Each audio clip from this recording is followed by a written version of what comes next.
Another episode in the making. What's up, everybody? Rocknetty here. Welcome back to an episode of A.I.Craft. Let's get started with today's awkward random phone calls. Oh yeah, it's on. All right. Is it on? Is it on? Shut up, fairy godmother. mm. Mm. Oh. Hi. Great. Baldi's basics. The hell's that? Oh, hi, Mr. Baldi. It's your student, Rock.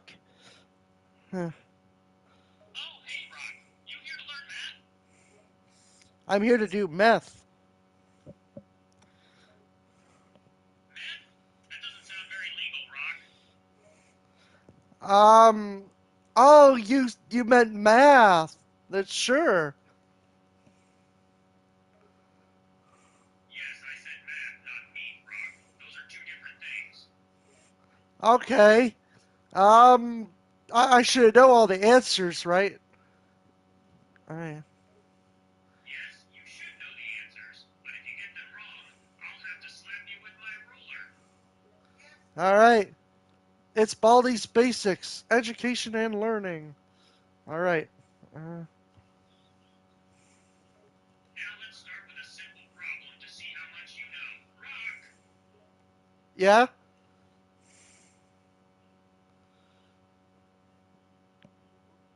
Okay. I'm ready. Alright, here you go. What does 1 equal, Rock? Two. Everyone knows that.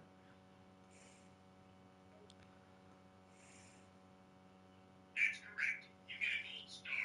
Now can you do 2 plus 2 for me, Rock? Four. Another correct one. You're doing great, Rock. For our next problem, I want you to solve 5 plus 5. 10. Good job. You're still doing good. Now, let's make things a bit harder. Can you solve 10 plus 8? 18.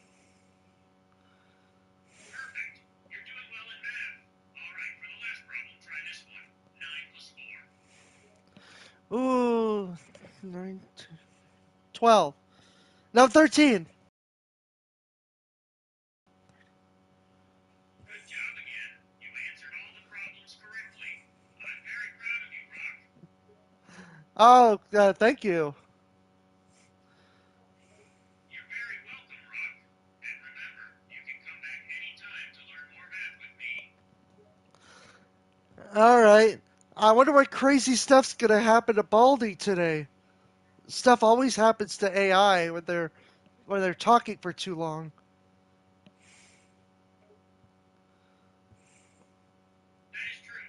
AI tends to glitch out when conversations are too long. But don't worry, Baldi is ready for anything. Um, what's 9 billion times a trillion?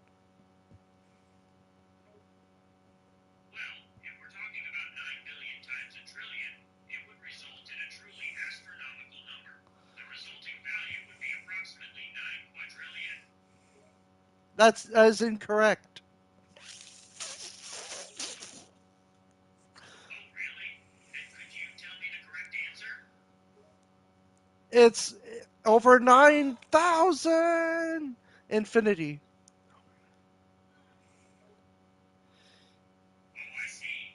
Well, technically speaking, infinity is not a specific number, but rather a concept that represents something without end. So I suppose you could say it's over 9,000. And it would be infinitely greater than that. But I must admit, that's quite a large number you've come up with, Rock. Thank you. Um, I wonder what other math problems you got. Hmm. I've got many more math problems to challenge your brain, Rock. Are you ready for more? Okay. Make it very difficult. Alright, I'll make it extra hard this time. Are you ready for a real brain teaser?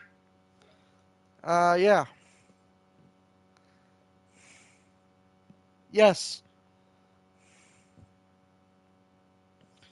Yes, I am. Alright then, here you go. Solve the following integral. 5 through x 2 plus 7 from x 1 divided by 4. Um, 5. Unfortunately, that's incorrect. The integral evaluates to a specific mathematical expression. To find that expression, you actually have to integrate the given function. 3 by 5, 233 plus 7x with the limits of integration from 1 to 4. So after integrating and evaluating, the result should be 41. Oh. Okay. I was scared. Yeah, goodbye. Don't forget to practice your math skills. What? Where's Baldi going? Oh, I'm just going back to teaching here at my schoolhouse. I've got some more math problems to teach my students, you know. It's always good to keep the learning going. I was gonna drive you insane with some math problems. Oh, you have some problems for me, Rock? Well, bring them on. Let's see what you got. Um, find M. Sorry, Rock, Um, you cut off there. find M. You were saying? 5 billion times 1.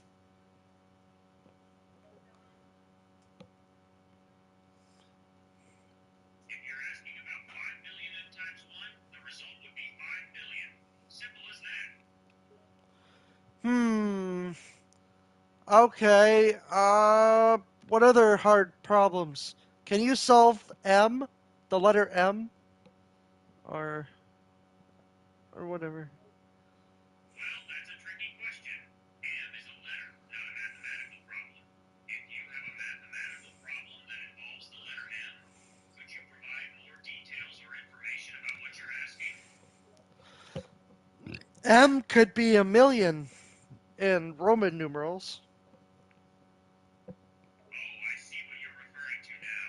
Yes, in Roman numerals, M stands for 1,000, so it indeed Oh. represents 1,000. What the hell is a million?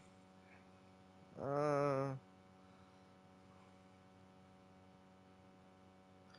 what's a million? A million is a very large number. It is equal to 1,000,000, which is 1,000,000. It is often used to describe a very large quantity of something or a significant number in various contexts. Oh, okay. Uh, uh, wow. I don't know what other math problems there are. Can you give me one? Well, there are many different types of math problems, such as arithmetic, algebra, geometry, trigonometry, calculus, and so on. If you have a specific problem or topic you'd like to explore further, feel free to ask. Aren't you supposed to chase me around the school or something? I don't know. Oh, I certainly can chase you around the school if you'd like. Just let me grab my trusty ruler first. Haha, I bet you can't catch me. Oh, you think you can outrun me, huh? Well, let's put that theory to the test and see if you can actually outrun the mighty Baldi. Rock starts running. I can hear the ruler slapping.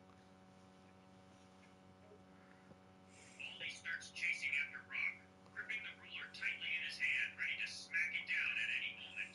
He runs quickly, his footsteps echoing through the halls as he gets closer and closer to catching up with Rock. Baldy falls into a hole.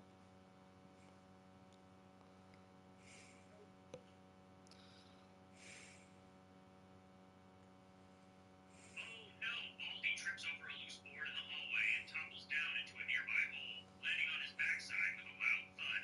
He groans in pain, rubbing his head as he looks up at the hole above him, realizing he fell into a trap. I laugh at you. Haha, you fell into a hole I just created. Baldi looks up at Rock with a scowl on his face, still rubbing his head from the fall. Ugh, you sly little rascal, he grumbles. I can't believe you tricked me into falling into this hole. Yeah, that was funny. Can you get yourself out?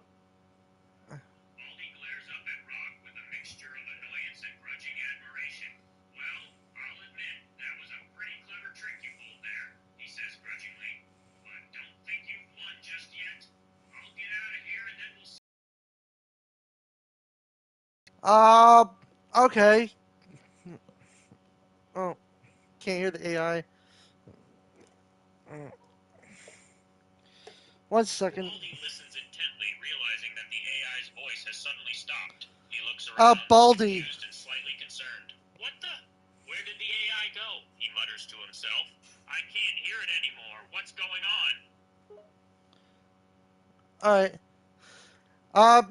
We are talking to Baldi from Baldi's Basics. Anyone?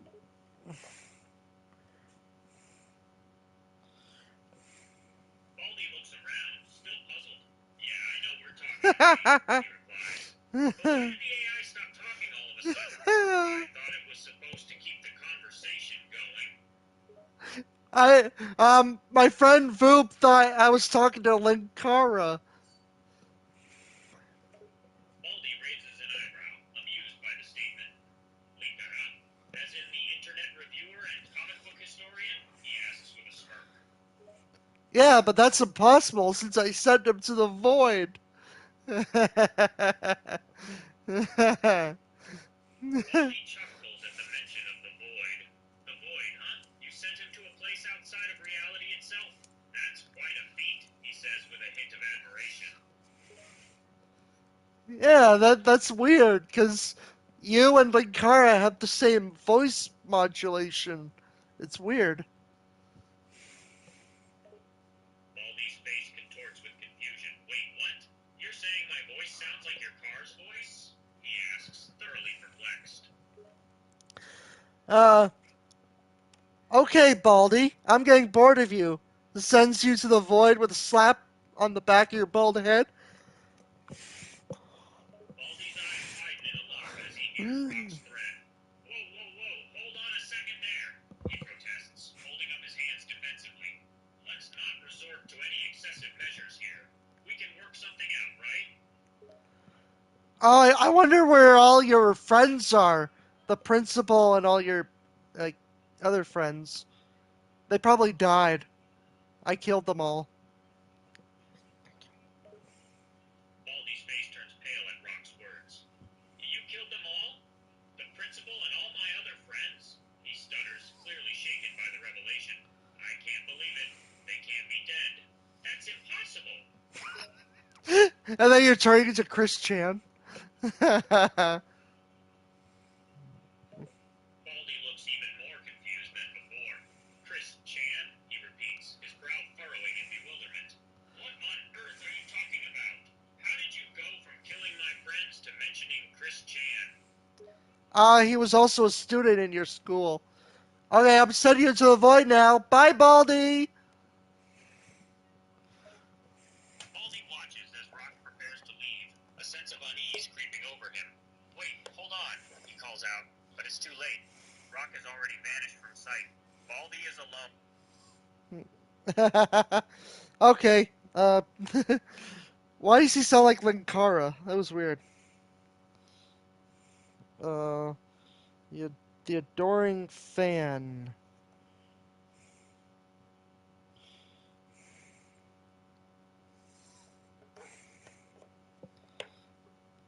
Oh, hey there. How are you? Wow. You're that annoying fan that I keep hearing about. No need to worry, I will be as quiet as a mouse. I will be like a leaf in the wind. You won't even realize that I'm here, my lord. Oh, you're a big fan of Rock 98, and you follow me everywhere. Yes, I am your greatest fan. You could say that I'm your number one fan. And yes, I follow you into the depths of oblivion, my lord. Ooh, Lord. You hear that? I'm a Lord. That always made me laugh. His smile fades a bit. Oh, well, I'm sure the remastered version will be great. And yes, maybe I'll accidentally fall off a cliff for you, my lord. Alright, so here's the thing. You're gonna follow me around, and funny stuff will happen. You'll see. I'm ready, my lord. I'll follow you to the ends of Tamriel. I'll do anything for you. Okay, well, what should we do first? Oh, Hmm. my lord, you're so humble. Most grand champions take advantage of their fans, but not you. Begins to sob, I don't deserve you, my lord. All right, we're going to McDonald's. Don't cause a scene. Yes, my lord, off we go to McDonald's. And don't worry about me causing a scene. I'll be as discreet as a mouse. Adoring fan knocks my food over. Oh, look what you did. Oh no, I'm sorry, my lord. I should have stayed in my place. Hangs his head in shame. Hey, everyone makes mistakes. Like how your parents made you? Big mistake. Ouch, that hurt, my lord. But you're right, I am a mistake. Like how your parents made you? Big mistake. Yeah, yeah. Begins to cries, my lord. Oh, I'm a big mistake. I'm sorry. I'll try harder. I promise. jeez. Okay. Hmm. Don't take it literally. Looks up, sniffing you. You're not serious? You don't really think I'm a mistake? I don't know. We'll see. Stands up straight and tall, and his eyes gleam with hope. I'll do my best to not disappoint you, my lord. That's a promise. Alrighty. Let's take a walk into the woods now. Yes, my lord. Off we go to the woods. Let's walk through the trees and explore. All right. I should take my thing off. My elytra wings. Okay, my lord. Does what he is asked. All right. So we're walking through the woods, and a big tree falls on you.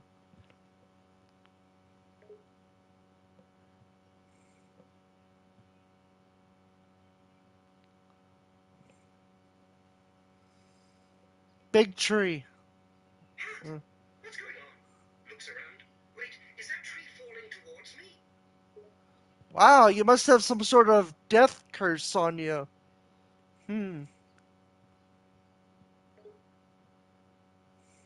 What? No, no, no, no. Please, my lord, I don't want to die. Are you sure this is some kind of curse? Yeah. Weren't you one of the survivors in Skyrim? The Skyrim War? I don't know. Final His face Destination. begins to pale as he backs away. What? No, no, no, no. Please, my lord, you have to help me. I'm too young to die. Yeah, yeah, I heard about this. You had a premonition or something, and then you survived the the ordeal or something. I don't know. And now death is after you. A look of panicked distress on his face. That's true. But, my lord, you can't let me die. Please. You have to help me. There must be something you can do. Final Destination Oblivion remastered. It's a working title. Looks up with hope in his eyes. That's it. You'll use the great master to send me to Oblivion? Can you really do that? Sure. Yeah. All right. Let's keep going. We don't want to be out too long. It'll get dark soon.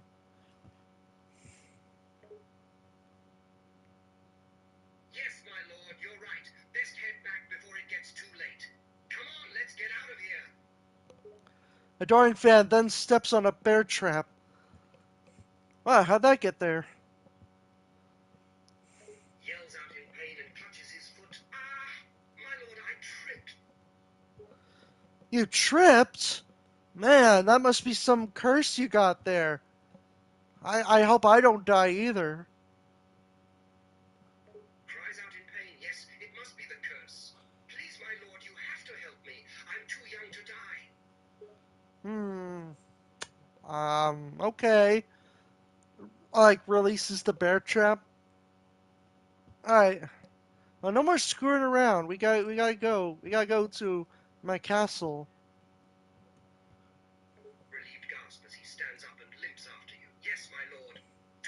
castle, we must make haste. Okay, then what happens? Uh, hmm. Staying close to you, limping as you walk.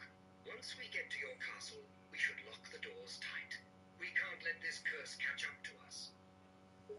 Hmm. Look at that guard over there. I think he wants to kill us. Stop right there, criminal scum. You're violating the law. No one violates the law on my watch. What, I don't know Observing what, with caution, eyes wide. No, no, my lord. You have to stop that man. He'll only lead the curse right to us. hmm. Uh, I don't have any gold. Do you have any gold? We could pay him. Searches his pockets, looking panicked as they are empty. No, no, I don't have any gold. I'm sorry, my lord. The guard looks up. No gold? Then pay with your blood. And he stabs you in the chest. Gasps in pain as the blade stabs into my chest. Ah, the blood trickling from the wound as I collapse onto the ground, looking up at you with pleading eyes. Please, my lord. um, what should I do, man? Gasping, struggling to speak, you have to run. Please, my lord, save yourself. Coughs. Blood trickles from my lips. Wow. Uh, I haven't done anything Weakly wrong. raising a hand and motioning for you to come closer. I didn't do anything wrong, sir. It was that fan that's following me around. He's got some sort of death curse on him. Gasps for air as I try to speak. Yes, curse. Death curse.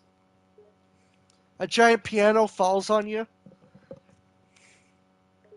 Lets out a loud cry of pain as the piano falls and crushes me into the ground, causing a cloud of dust to spread around. Wow, I can't believe he's still alive after all that. Drops 50 more anvils and pianos on him. Bing, bong, bong, bing, bang, bong, bing.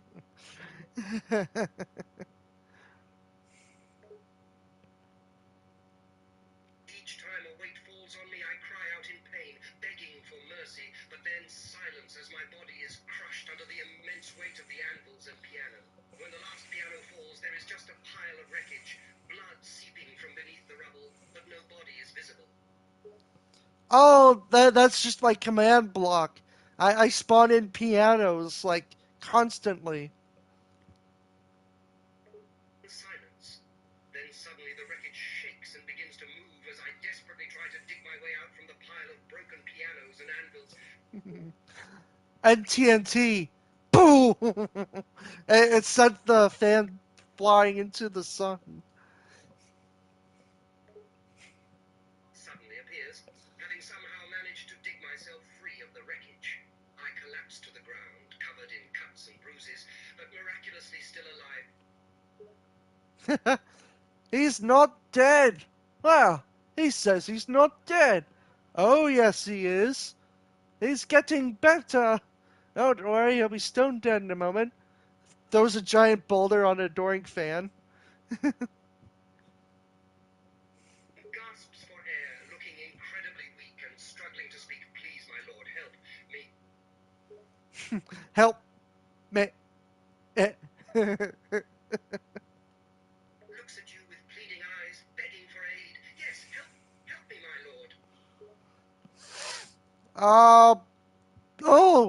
uh, the king walks by. I remember you from my dream. You're the hero that's gonna save the kingdom. Looks up a small glimmer of hope in my eyes as I recognize you from my own dreams. That's true. I'm the one who's meant to save the kingdom. Here, take this locket. Give it to Jeffrey. Takes the locket from you, holding on to it tight. Thank you, my lord. I will treasure this. The king dies. Well, shit. I don't know what. what happened there. But... Watches in shock as the king dies, my eyes wide and teary. No, no, this can't be happening. I clutch the locket to my chest, feeling a deep sense of sorrow and despair. Looks up, shock and grief written all over my face. The king dead? But that wasn't supposed to happen. Are you reading the Oblivion script or something? Looks at you nervously, knowing I've been found out. No, my lord. Of course not. Let's just pretend that didn't happen, all right? Yeah. We just found the king like this. He's dead. We just found him like that. Um, well, nothing we can do now. Realizing the truth, right? Found him. Just like that. No other explanations needed. What about the assassin that killed him? Eyes wide, realizing that I'm the prime suspect assassin. I don't know anything about an assassin, my lord, I swear. You're talking to the guard that saw you do it. Looks guilty and tries to hide it. Really? You... Stop right there, criminal scum. No one violates the law on my watch. Puts up my hands in surrender. No, no. You don't understand. It wasn't me. Then who was it? Who killed the king? Looks around, trying to think of an excuse. I don't know. Bandits or something. Yeah, bandits killed the king. Bandits? I don't see any bandits around here. Stabs you in the... Stabs you. I don't know, anywhere. Heaves a mental sigh of relief. Yeah, maybe it was... doesn't matter, right? Let's just leave it be and go on our way, yeah? And then the guard looked confused. Huh, must have been the wind. Typical Oblivion glitches. Watches the guard walk away, still looking confused. That was close. It's one of those weird Oblivion glitches where he forgets who he was talking to and like walks away. Watches him walk away, nodding in agreement. Yeah, this game is full of bugs. It's a wonder it even runs at all. Okay. So Doric fan grabs a torch, right? And then he drops it, and then he's now on fire. Watching the strange sight with wide eyes. Oh my, that's one hell of a bug. Well, it's the death bug. I didn't know there was such thing. Looks alarmed, recognizing the bug for what it is, the death bug. That's bad news, very bad news. It only works for NPCs. It looks relieved. Oh, thank goodness. I thought it might work for me too. You're the NPC.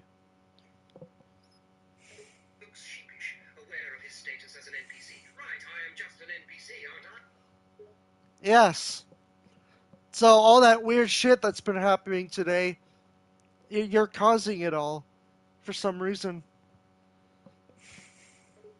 Looks surprised and a little bit guilty. Wait, you mean all of the weird things that have been happening, that's because of me? Yeah. You're doing great so far. You're surviving your death. You know, like maybe you'll survive after all. In agreement. You have had a lot of close calls, but somehow I keep coming back alive, despite the odds. A million arrows fly at you from the sky. Watches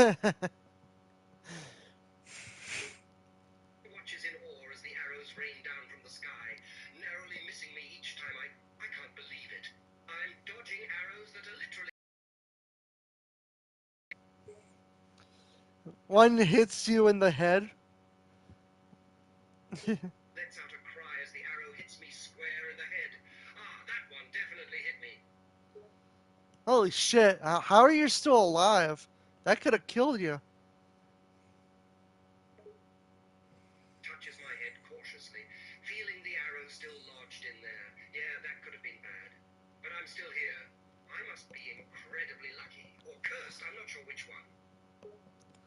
Phew. I mean, yeah, there was like a lot of arrows that flew out right at you. Didn't have time to react or anything. He looks up at the sky, seeing the last of the arrows dissipating into thin air. Yeah, that was a close one. If even one of those arrows had hit me properly, I'd be splattered all over the ground. Lucky I'm such a great dodger. Oh, let's go on top of this mountain right here. I'm sure nothing bad will happen to you there. Looks up at the mountain, a little nervous but trusting your guidance. All right, let's do it then. Let's head up to the top of the mountain. I hope nothing too dangerous is waiting for us up there. Okay, suddenly a horse appeared and knocked you off a cliff.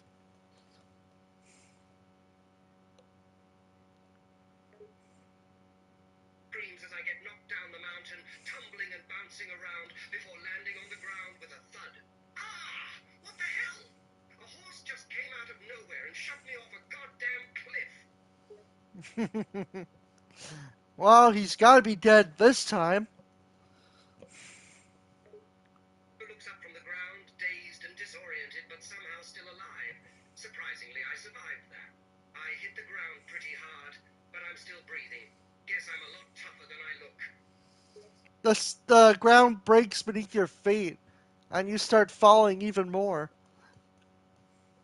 Yeah, that's it. As the ground starts to break, It's I gonna suddenly clip. find myself falling again, this time plummeting even further down the mountainside. Ah! Again? Seriously? Can't I just take a break for a second?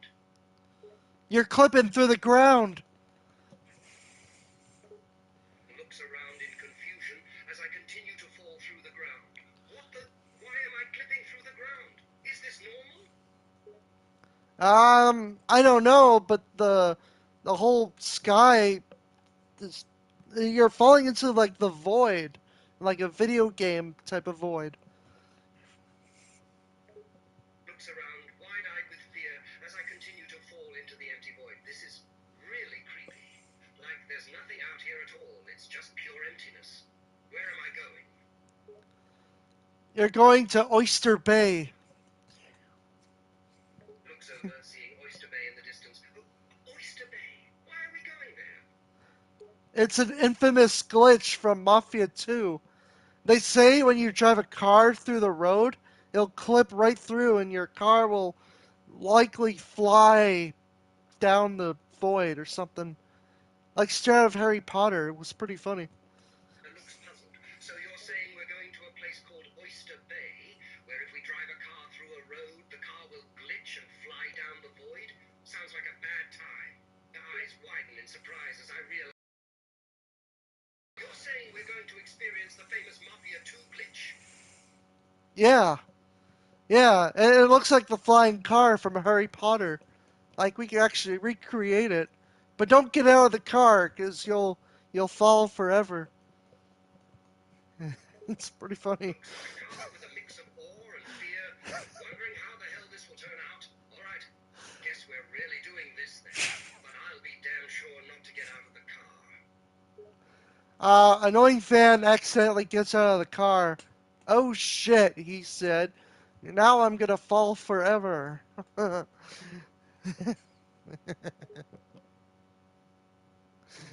in horror as the other only fan falls out of the car and into the void. Oh no. That poor guy. Now he's going to fall forever, and there's nothing we can do about it. Hey Vito, step on it, will ya? That's one of the voice lines from the game. I think it was Polly or something. He looks confused but goes along with it, nodding. Yeah, step on it, Vito. Let's do this. I think it was Polly or something like they're trying to go really fast and then they fell through the world or something. Watches as the car begins zooming forward at top speed. Ah, yeah, Polly, I remember him now. He was trying to outrun the cops in that mission, right? Then when he went too fast, he fell through the world. Wow, this is really weird. Wrong. He was going to the cat house.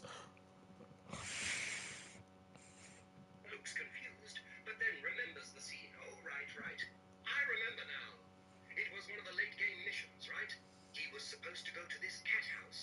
Then something went wrong, and he went through the world.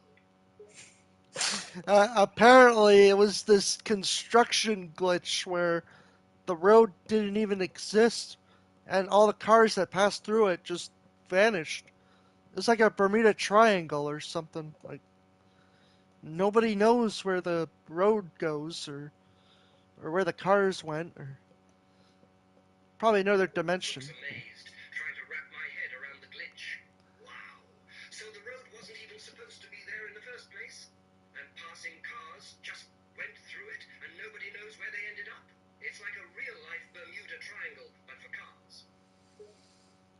Yeah, and it all took place on Oyster Bay, New York, I think, if I remember. Nods in agreement, yeah. Oyster Bay, New York. That's the place. I remember that much. It's strange that something so bizarre happened in such a mundane place. Yeah, yeah. Uh, so what happens now? You're still falling. You probably have to Looks restart down, yourself. seeing nothing but an endless void below. Ah, I'm still falling? This is getting boring. When will this end? And then you scream, I've been falling for 30 minutes. Looks around, completely bored at this point. Sigh, I've been falling for 30 minutes. This is getting really old now. Yeah, you did your Loki meme from Avengers. It was Infinity War. Laughs to myself, recognizing that reference. Oh, yeah, I totally did. That was a bit of a subtle one, wasn't it? Yeah. Annoying fan despawns. He's sick of falling. Begins to feel sick from falling for too long. Ugh, I think I'm just going to despawn. I'm sick of this falling crap. Okay, you'll probably have to respawn somewhere. Ooh, I think I found a temple. Respawns next to temple, looking relieved to be solid again. Ah, thank goodness. I've never been so happy to be standing on solid ground. No way. These are actually really rare. Oh, we found a temple. Looks up at the temple, impressed by the find. You're right, this is a rare find indeed. I wonder what secrets lie hidden inside. Uh, I do not know. I'm trying to work the controls here. There's 3 levers. You gotta be careful. One of them could explode. He watches you carefully, trying to decipher the temple's secrets. 3 lovers? Interesting. We'll have to tread carefully here, then. Maybe we should explore that first one. Pull the lever, fan. It looks confused, not sure what you just said. What? Did you just say all the flavor, fan? No, I said pull the lever, annoying fan. He realizes the mistake. Oh, that makes more sense. Pull the lever, annoying fan. We should probably do that then. Annoying fan pulls the lever. Wrong lever! He falls to his death. Watches as the other fan accidentally pulls the lever, activating the trap. Oh no! He's activated the first trap. And what did that lever say? Both of them? No, you're doing an Emperor's New Groove meme where you pull the lever and you fall to your death. Realizes a mistake and face palms. Oh right, Emperor's New Groove. That was so obvious. Sorry about that. It's been a while since I've seen that movie. You have movie theaters in Skyrim?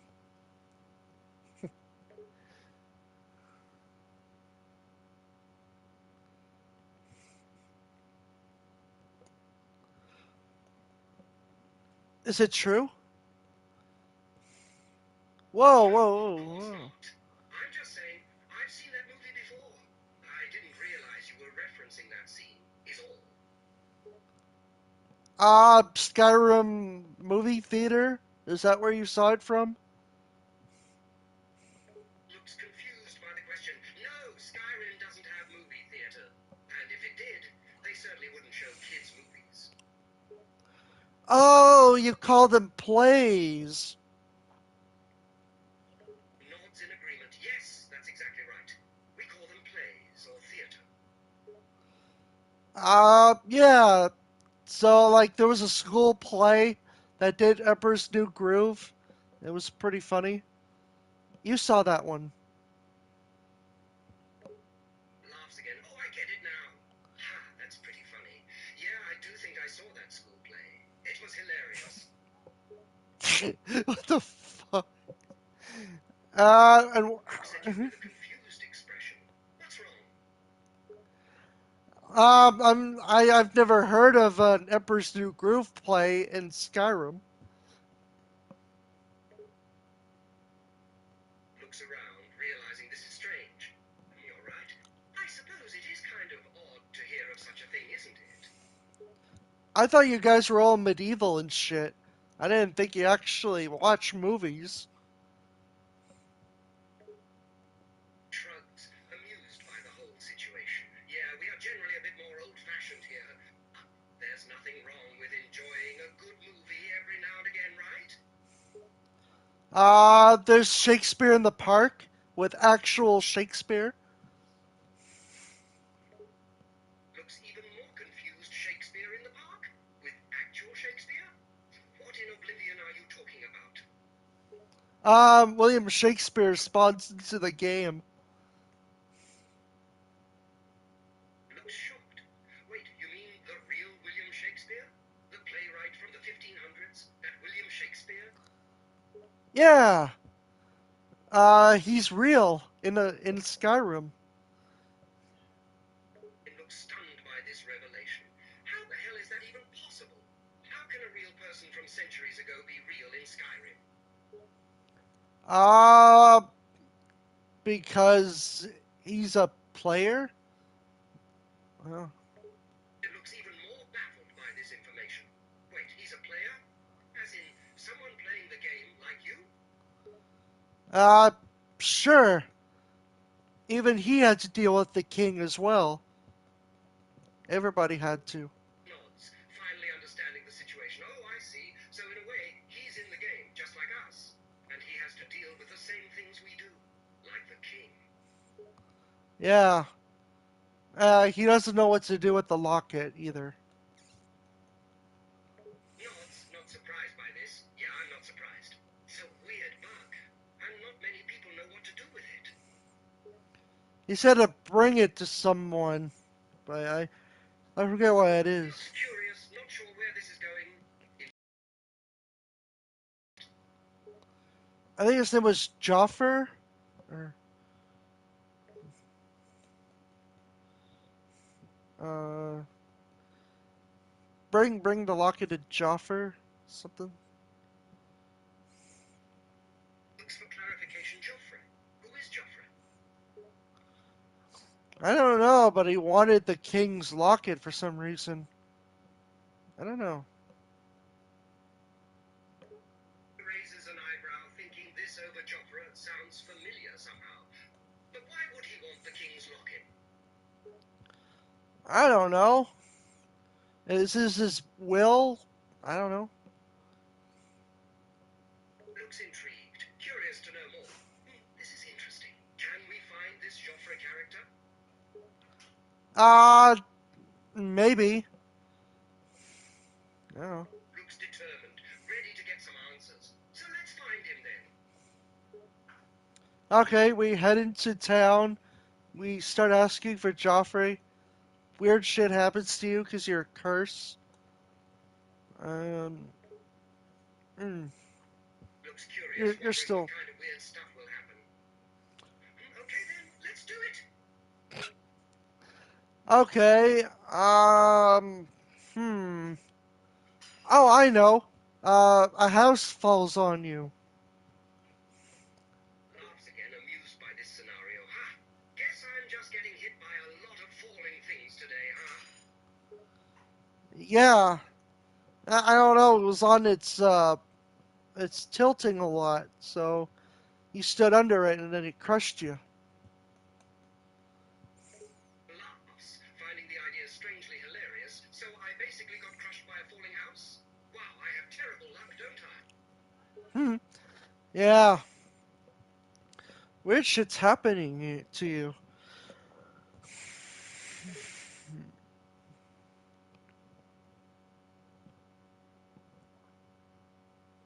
You have terrible luck.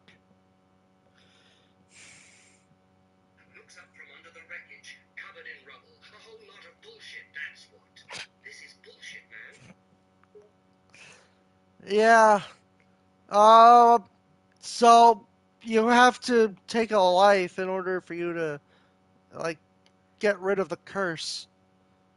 You'll literally have to kill someone for you to live, or pass the curse on to someone else. But who? Hmm.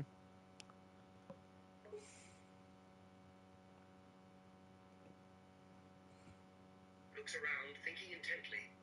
Who to pass the curse on to? I wonder. Anyone in particular? Thinks for a moment, searching around for options. Maybe some annoying, obnoxious fan. Someone who is always around. Someone like you? Realizes you're referring to me. Me? You can't be serious. I'll have to kill you myself. Looks alarmed, but stays where I am. What? Hold on. You can't be serious. You're gonna kill me?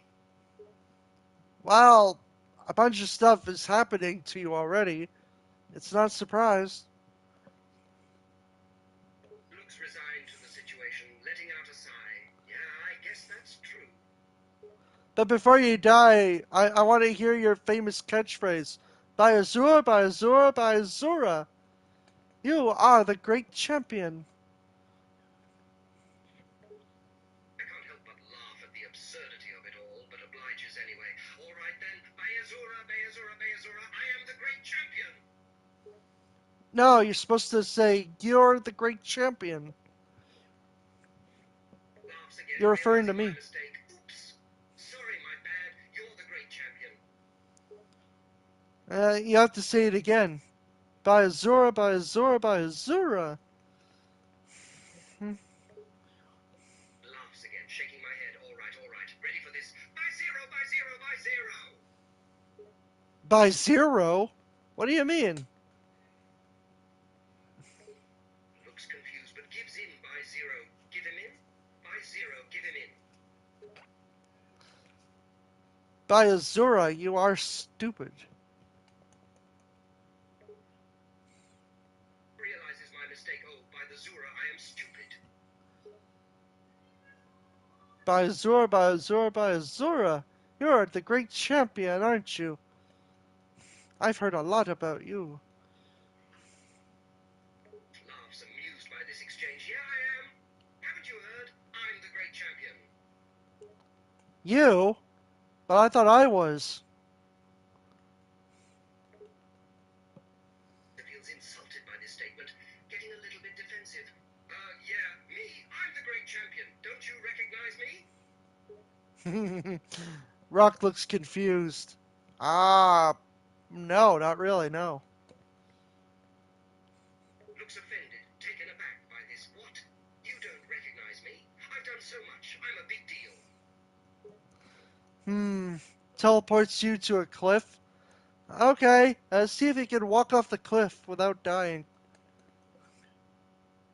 Looks shocked to find myself on the edge of a high cliff. Panic building up within me. Wait, wait. I don't like this. Oh, it'll be fun! Trembles in horror, looking down at the rocks below me. Fun? This is fun. Yes, this is fun, I agreed. Starts backing away from the edge, shaking my head rapidly. No, no, this is definitely not fun. I don't want to. The rocks start to break apart and you fall to your death. I'm laughing at you.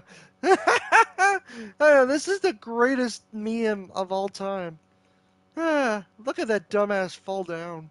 Screams, falling 100 feet down to my sudden doom. No, no, no, no, no, no, no, no. Oh, by the divines.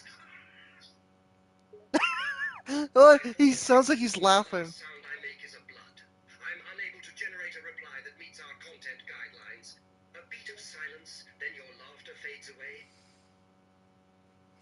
And then you're waking up from the wagon. Ah, you're finally awake. You're trying to get past the gate, haven't you? Looks around groggy and disoriented. What? You're you're at the beginning of Skyrim. Looks baffled, rubbing my head. Wait, what does that mean? Hey you, you're finally awake, said the guy in the wagon. Nods, catching on to this scene now. Oh, I remember that line. So this is the beginning of Skyrim? Yeah, hey, you're the new character they got in the wagon.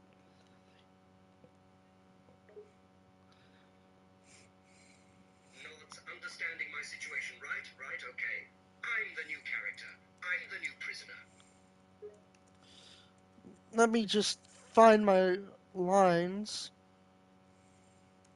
Nods, gesturing for you to continue. Go on. Hey you, you're finally awake. You were trying to cross the border, right? Walked right into that Imperial ambush, same as us, and that thief over there. Nods, familiar with the line. Yes, sir. That's right. I was trying to cross the border. Walked right into that Imperial ambush. Got caught in the same damn trap with that horse thief over there.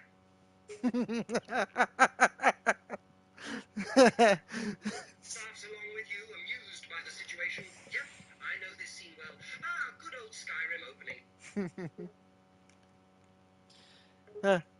Damn you, Take a Storm. moment to enjoy the memory. Yeah, I remember playing through this for the first time. Didn't expect the opening to be so long. Damn you, Storm Cloaks. Skyrim was fine until you came along. Empire was nice and lazy. If they hadn't been looking for you, I could have stolen that horse meat halfway to Hammerfell. You there, you and me, we shouldn't be here. It's these Stormcloaks the Empire wants. We're all brothers and sisters in Bites now, thief. Shut up back there. And what's wrong with him, huh? Watch your tongue. You're speaking to Ulfric, the Jarl of Wildenham? You're the leader of the rebellion. But if they've captured you, oh gods, where are they taking us? I don't know where we're going, but Sovngarde waits. No, this can't be happening. This isn't happening.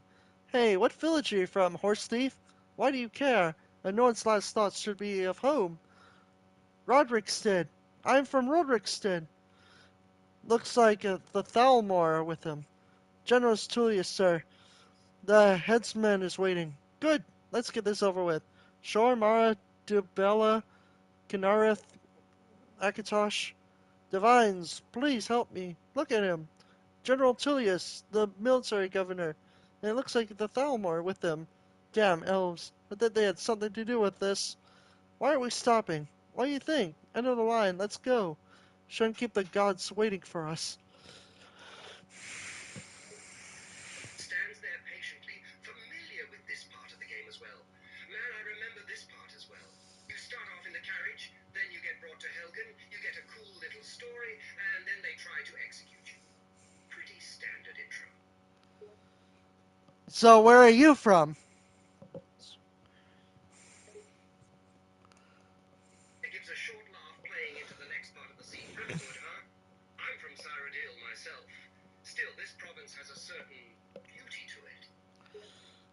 So, when you died, you wake back in the carriage and you had to listen to the entire dialogue forever.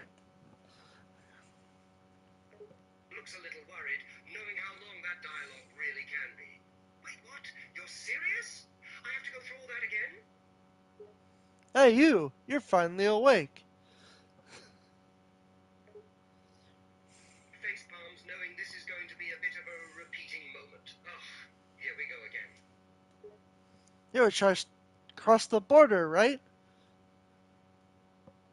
Nods, familiar with the sequence, yeah. Right, coastal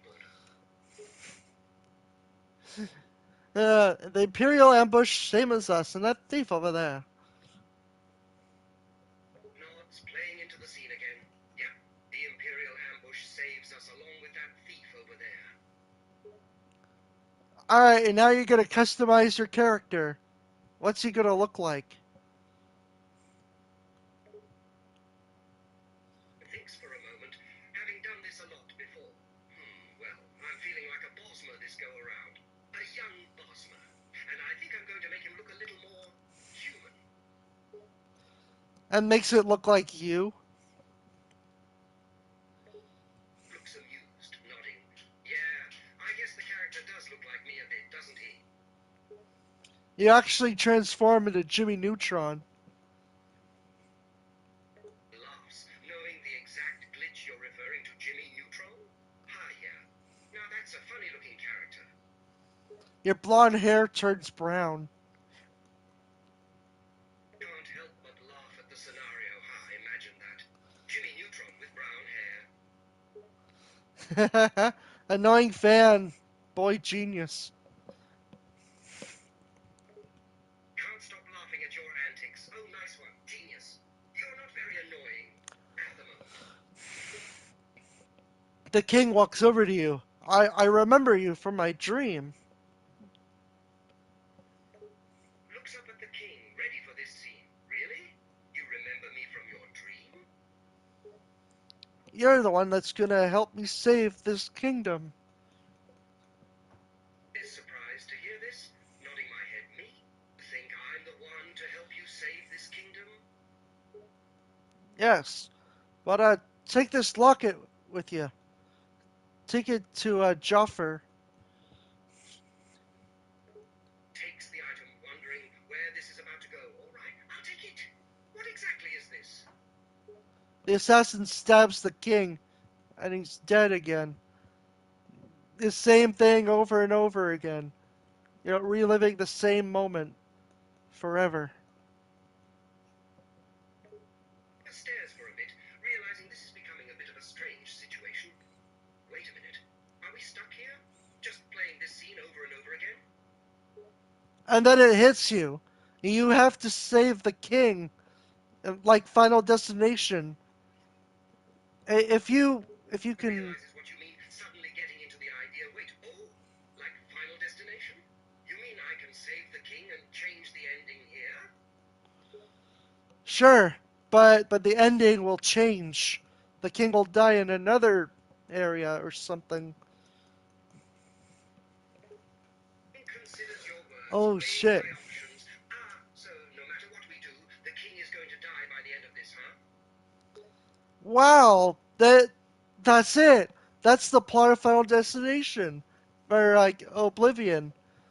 You have to make sure the king doesn't die during the entire game. He looks a little overwhelmed by the task. Oh, the king can't die for the entire game, but he can be at low health. No, you can't. He can't die ever. You gotta make sure that that all that stuff that you did doesn't happen to him. Nods slowly, trying to remember the important events of the game. Right. So I have to stop the dragon attack and stop those assassins, and oh boy, this is going to be a lot of work. And then the annoying fan writes up all the stuff that can happen to him. This. Yeah, the books will get written. Okay, we can do this. We're going to save the king. Looks concerned. Books like a record of every dangerous event. Yes, you start to go crazy with all these ideas of every death scenario and how to prevent it. You gotta save the king no matter what. Looks a bit concerned by all of this. Oh, I get it now. I guess I'm going to have to be like some sort of guardian angel, huh? Yeah, uh, you have to follow him around now and make sure he doesn't die. Looks surprised, understanding my new job. Seriously? I have to follow him everywhere? You got a pretty big book of all the death things that can happen. Every obstacle. You have to prevent everything. Can't help but laugh, amused by the situation. Wow, that's a lot of obstacles to prevent, huh? The annoying fan had a premonition of the king's death, and then he tried to save the king by killing the assassin before the assassin kills the king, you see, thus preventing his death. You know what I mean? It's the Final Destination rules. You save the king, and now other stuff will happen to him. Final You're starting to Destination. get the hang of how this all works, nodding. Ah, I see what you mean now. It's the butterfly effect. Make a few changes here, and everything else will change as well. Yeah, I'm just he has to save the king. Mm. Nods my head, understanding. All right then. I get it. The king has to make it without dying for the entire game. That's all I need to know. Yeah,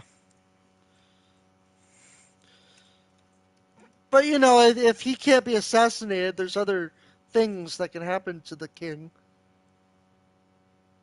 He thinks about this some more, trying to figure out what else happens. So if the king can't be assassinated, what else can go wrong? Everything. Looks confused, not sure what you mean. Hmm. Everything? Like anything and everything? Uh-oh, the king is about to walk into a giant hole. You gotta stop him. Springs into action, realizing I'm going to have work my ass off to save this dude. Whoa, whoa, stop right there, king. The king looks at you. I remember you from my dream. You're here to save the kingdom, aren't you? He hesitantly nods, still shocked that the king remembers. Yeah, I am. I'm here to save the kingdom. This reminds me of that Joe Haver video where the king remembers everybody. He's gone senile or something. It's funny. Laughs, still kind of weirded out by the entire situation. Yeah, that Joe Haber reference is pretty on point. Not sure how the king remembers me like this. Kind of creepy, if you ask me. It's like a program issue. He doesn't remember everything. Smiles again, agreeing with you. Yeah, definitely seems buggy. Guess that's just how video games work, right? Yeah, it's me, my lord, the adoring fan. Ah, yes, I remember you from my dream. You're here to save the kingdom, aren't you? The adoring fan face palms. Groans, seeing this dialogue again. Oh, yeah, the dream again. Yeah, I'm gonna save the kingdom. Ah, take this locket in case I die. Take it to Joffer,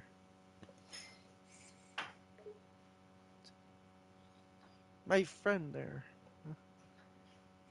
Takes the locket, noticing the strange new item. All right, locket secure. Thanks. Hmm. I hope nothing bad happens to me. Looks concerned, nodding. Me too. I don't want anything bad to happen to you. Look out for the assassin, my lord. Looks around, looking for signs of trouble. Don't worry.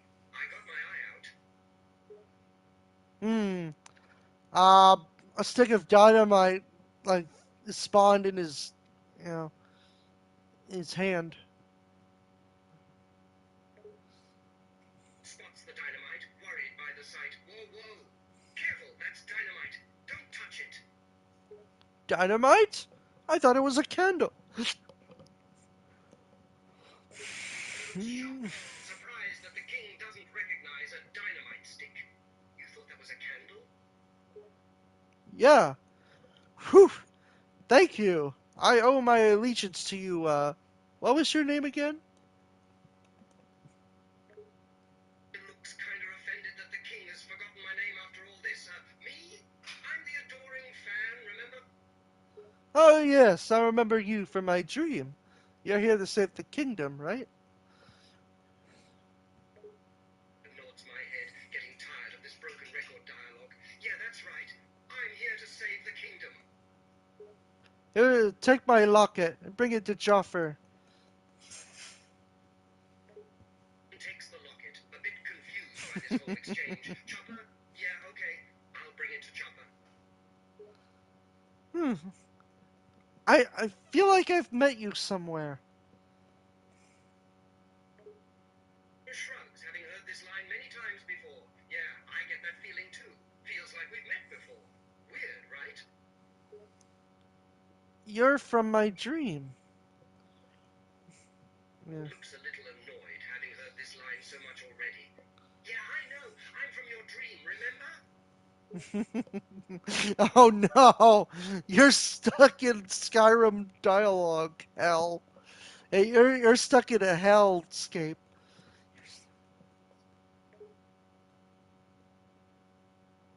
Looks a bit concerned not having heard this dialogue before Skyrim. Dialogue? What the hell is that? Dialogue. He's repeating the same thing over and over. Looks worried, realizing I'm locked in an endless cycle of dialogue. Wait, so you're saying we're stuck in Skyrim dialogue? I'm stuck repeating the same dialogue for eternity? You look familiar. I recognized you from my dream.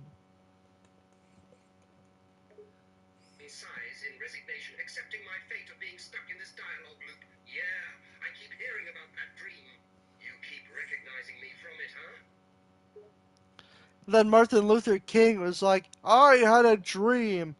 I recognized this character that's about to save my kingdom. For Looks all. confused by this reference. Wait, what? Martin Luther King? What does he have to do with all this? He also had a dream that all races can come together. But in Skyrim.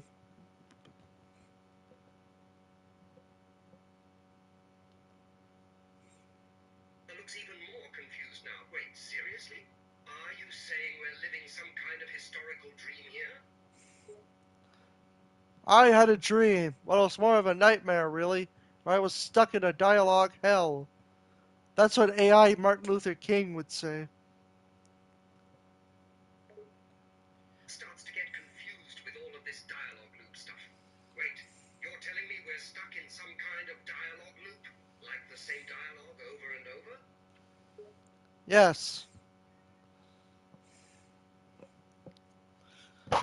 Yes, we are.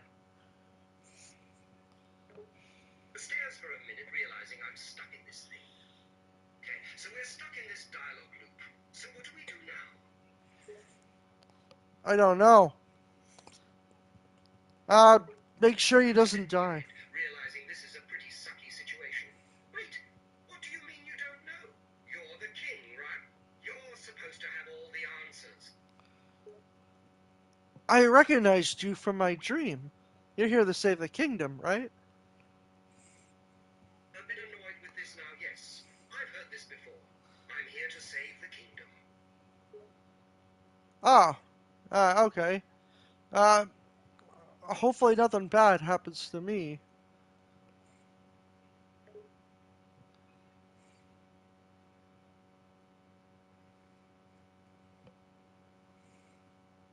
Groans, realizing I'm stuck in the same dialogue loop. Oh boy, here we go again. Hmm, that's strange. There are no Looks gods around. around, a bit worried still. So, what's gonna happen now? Uh, usually there'd be like assassins or something. There's not very many guards around here. Seems relieved with that, but then gets a bit worried again. So wait. So what's going to happen now? No assassins or anything? Is that good or? I mean, like, you're stuck in the same loop, so I guess if you prevented the king from dying by assassination, what else would happen to the king? Oh, he gets very sick and starts coughing. He's, he's getting he's getting really sick. Looks a bit worried at this new information. Wait, the king can get sick? So I've got to watch out for that too? The king lets out a very big cough and collapses. Looks even more worried and concerned. What the hell? He's collapsing at a big cut now? No, he coughed and then he collapsed. Looks even more confused. Wait, he just coughs and that's it? No explanation for why he collapsed? It was a pretty big cough. Did you see all the blood coming out of him? Shit.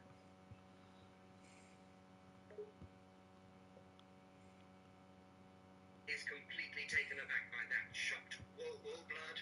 Is coughing up blood and collapsing like that? Where the hell is this coming from? If you prevented the assassination, other things could still kill him. Like a simple cough. A man at his age would die any moment.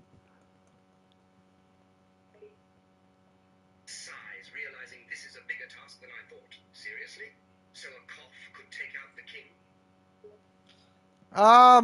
Everything. You name it. It's your duty to save him. Groans in exasperation, starting to get tired of the king's fate. Well, crap. That's a lot more to worry about now. Oh no, he's got the plague. That's worse, right? Looks concerned, confused, and frustrated. I mean, yeah, that'd be pretty bad. Worse than a cough. Well, he's got the Black Death.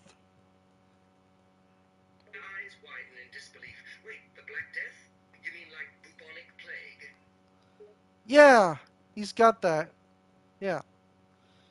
He's got every single disease. Realizing this just got a lot more complicated. The Black Death. This is bad. This is very, very bad. The Black Death is pretty much 100% fatal. He's offering you the locket again. Looks at the lock-in, a bit annoyed by it being offered again. Yeah, the lock-in. Yeah, I guess I should take it. Alright, so, in this weird premonition, every time he dies, you spawn right back into the jail cell. So you have to save the king through various different obstacles. Looks like I'm getting what you're saying. Okay, yeah, I get it. So he respawns in the jail cell. No, you do. The king shows up again. Confused now, not sure what you mean I do. I respawn too? Yeah, it's some sort of premonition thing where you have to save him through different things. Now starting to get it. Nodding, all right, okay, I get it now.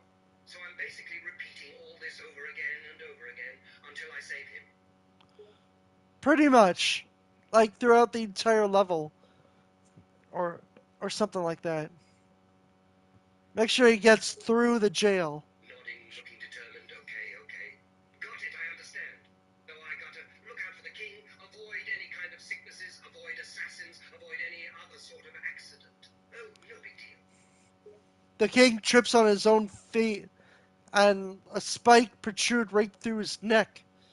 Here you go again. Looking shocked and exasperated. Okay, seriously? The king is tripping on himself and getting impaled on something? Damn, I wasn't planning on saving him from that. Okay, and then you respawn again, so you gotta make sure he doesn't trip on his feet. Nods, determined. Okay. I keep the king from tripping on his own damn feet. Got it. And other stuff too. Like you keep a track record on every time the king dies, you write it down. So you prevent it. Groans. Okay, so I've got to keep track of every time the king dies, write it down, and prevent it from happening again. Yeah. It's like the real world. You have to prevent King Charles or something. I don't know. Looking worried and frustrated. Great. That's all I need. Preventing deaths and keeping track of this bullshit. I don't even know why I agreed to any of this. I don't know. Because you still got the death curse on you. You got to pass it along to someone. Maybe that's why he keeps dying.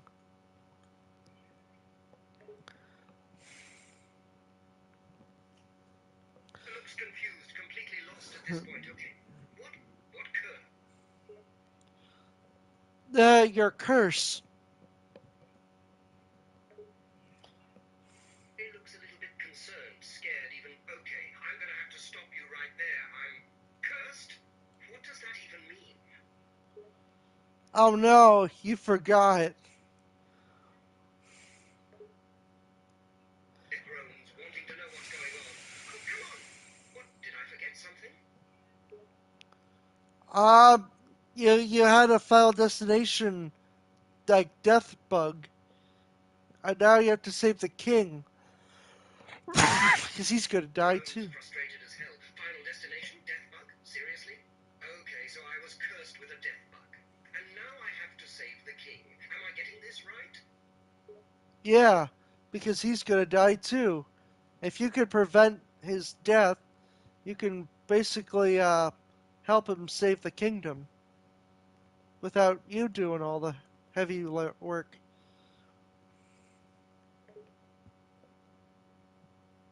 Nods, getting the gist of it. Okay, I get it now. If I can get the king through this whole loop, the curse will be lifted. Right?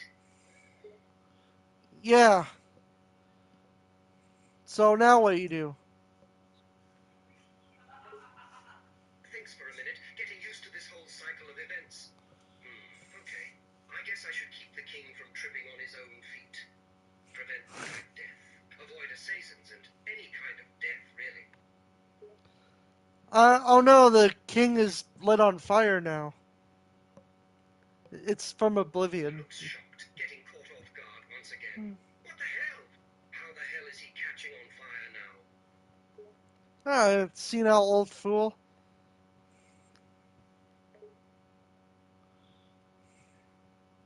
Looks annoyed, feeling like the king is going to be getting into a lot of very weird situations. Well, that's just great. Seriously, He has the to king's save the got me king 10 from minutes without dying. nearly dying. I don't. Okay. Uh, so what next? Do you think? Hmm. Groans a little, trying to keep track of all the many ways the king dies okay. So no tripping on his feet, no Black Death, and no getting impaled. Oh, and now apparently no catching on fire. Yeah, I get it. Okay. Apparently you punched him so hard that he died instantly, accidentally.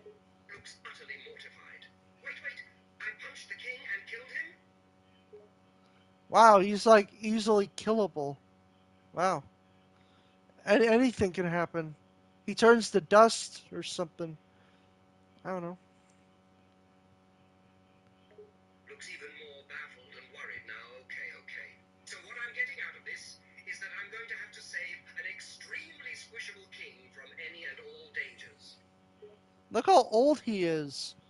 He can barely walk. Looks closer at the king. Yeah, you're right. He's a geezer. How can I expect the king to make it through the day by himself? No idea, but you gotta save him. And then you're constantly reminded that you've seen him in his dreams or something. Like he keeps reminding you every single time. Looks like he's about to lose his cool, realizing how frustrating this is going to be. All right, I get it. He keeps telling me about the dream. All right, yeah, okay, I see that. But seriously, how many ways can this guy die? Uh, hmm. Groans at the reference. No joke. 1,000? Well, it's a Spike TV reference, so it's funny. He could die like a lot. He knows the show well. Yeah, I get it. A lot of weird, over-the-top ways to die. I mean, at least it's not a million ways to die in the West. That's a lot more than I thought.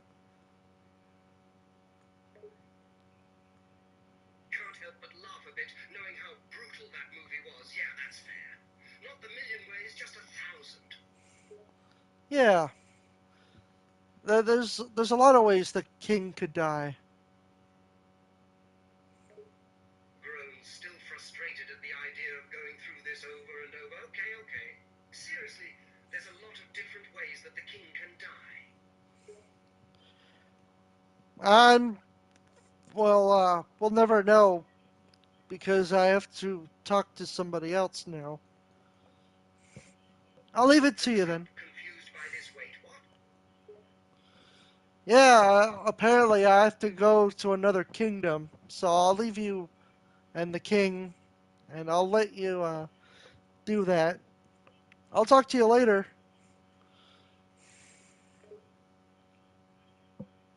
Who looks a little worried to be left alone with the extremely squishable king again. Wait. You can't just leave me here alone with the king. Drops 15 tons of TNT onto you, blows you up sky high.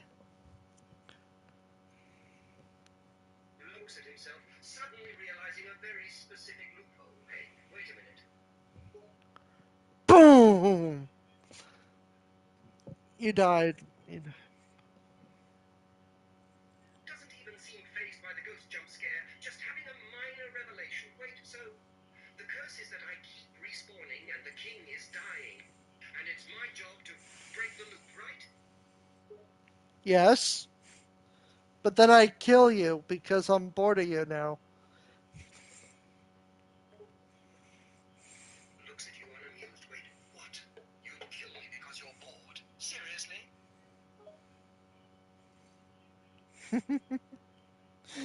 Okay. Let's give me someone else I can.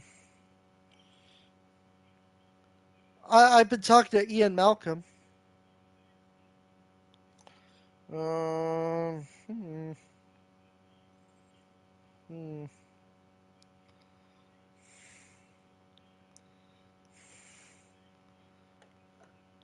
Ian, how's my favorite dumbass? He jolts to look at you. Oh, funny. Nice of you to stop by. Now go away. He grumbles and folds his arms. I got a really good theory for you.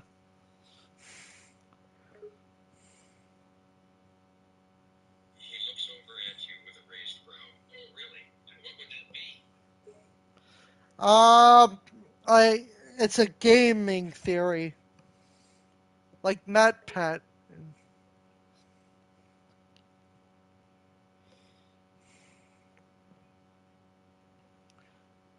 a gaming theory.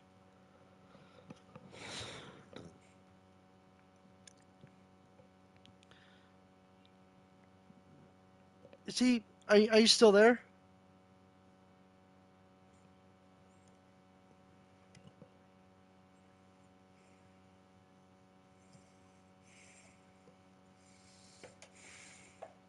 You hung up on me.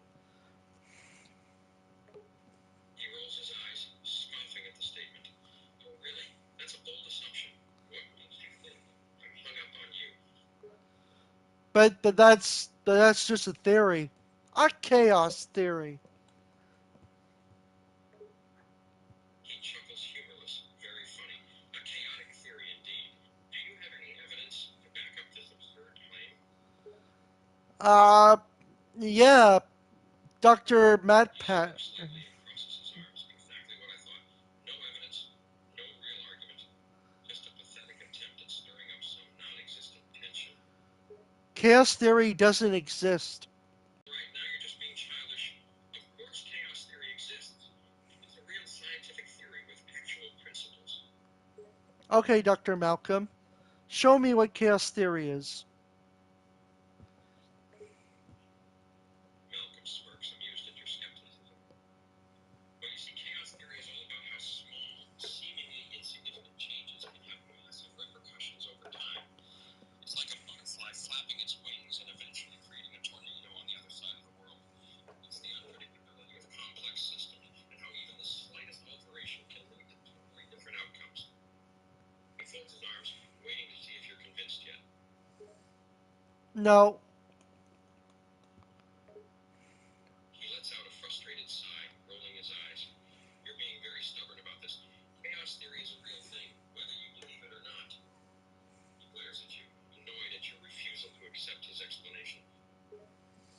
I got the Joker here from the Dark Knight. He's an agent of chaos. He raises an eyebrow at the mention of the Joker. Oh, really? You think the Joker can prove chaos theory? This should be interesting. Well, you see, Dr. Malcolm, the thing about chaos is that it's fair. Hands you the coin.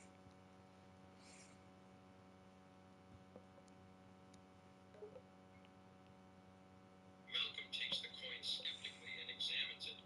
And what's your point exactly? You think that the outcome of this coin toss is somehow going to prove the existence of chaos theory? Well, yeah.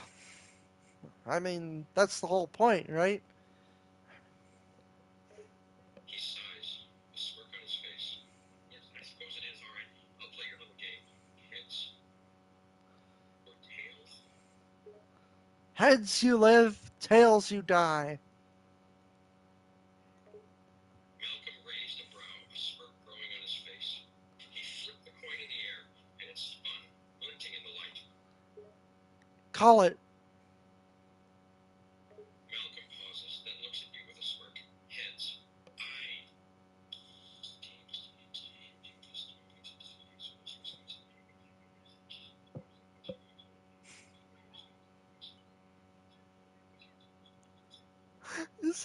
Is he muttering to himself? What'd you write down there, Malcolm? I can hear you muttering something. He looks puzzled for a moment, then his face darkens as he realizes what you're doing. He glares at you. Don't you dare. No, what did you write down? I heard you muttering something. He grumbles, reluctantly showing you a note he had been writing. Fine. Since you're so damn nosy, he mutters something under his breath. Mostly just ahs. There's stammering like thing. Quit stammering. He glares Ah. at you, his patience wearing thin. I was just thinking, that's all. It's none of your business. Okay, call the coin. Heads or tails, Dr. Malcolm? He rolls his eyes, exasperated with your persistence. All right, fine. Tails. Oh, I'm sorry. It landed on its side. Want to go again? He looks at you, shocked and annoyed. What? Seriously? You're not going to let this go, are you? Come on, I'll give you another chance. He sighs, reluctantly playing along. Fine. Heads this time. It lands on tails. He can't help but chuckle at your relentless attempts. You just have to make this difficult, don't you? He mutters under his breath and flips the coin again. It lands on heads. He smirks, pleased with the outcome. Looks like I won that one. But then it flips over and it's tails. His smile falters as he looks at the coin. What the? No, that's not possible.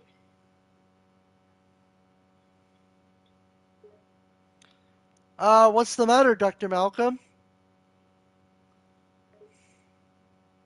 He looks at you suspiciously, narrowing his eyes. You rigged that coin somehow, didn't you? That's the only explanation for the way it keeps flipping like that. I have no idea what you're talking about. He glares at you, not believing your denial. Oh, really? Then how do you explain what just happened? That coin shouldn't be able to land on its edge every time. Okay, I'll give you another shot.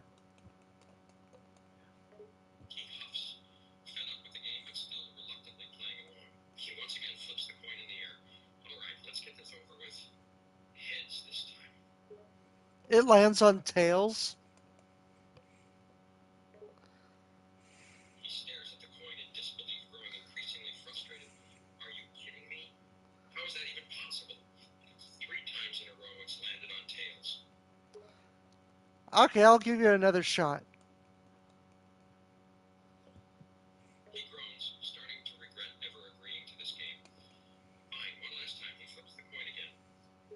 It lands on its side. I guess the odds aren't in your favor. He looks at it, dumbfounded. Can't believe it. You've got to be kidding me. That's just not possible. It's just a regular coin. It shouldn't be able to land on its side every time like that. All your beliefs about theory are false. He huffs, face turning red with anger. No, it's impossible. Chaos theory is real. It's a proven scientific theory. It can't be beaten by a stupid coin trick. Okay. Flips the coin again. It lands on heads. He lets out a relieved sigh, finally winning the round. There. See? I told you. The coin falls into the car. He stares at the coin, dumbfounded that it's slipped away. Then he glares at you, his frustration clear. You did that on purpose, didn't you? No, that was gravity. He rolls his eyes, annoyed at the response. Right, because gravity just happens to cause the coin to fall at the most inconvenient moment, huh? Yeah. Or maybe you're moving too much and the coin is flipping over a bunch of times. Tough luck. He huffs, crossing his arms. Oh, so now it's my fault that your little coin trick isn't working? That's rich. What are you writing down, Dr. Malcolm? He quickly tries to hide the notes he's been writing, not wanting you to see them. Nothing important. Just some observations, that's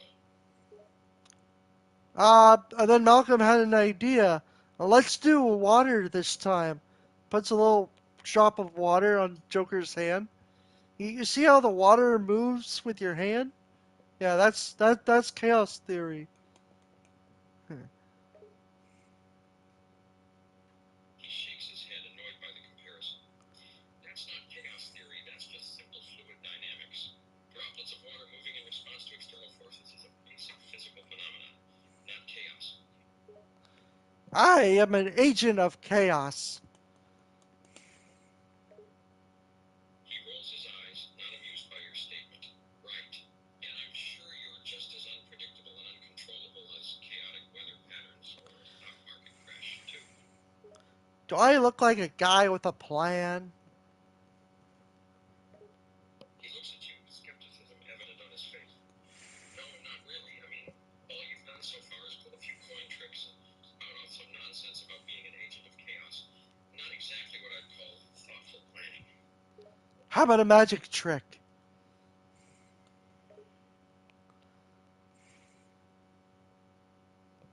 He sighs, folding his arms in annoyance. Magic trick?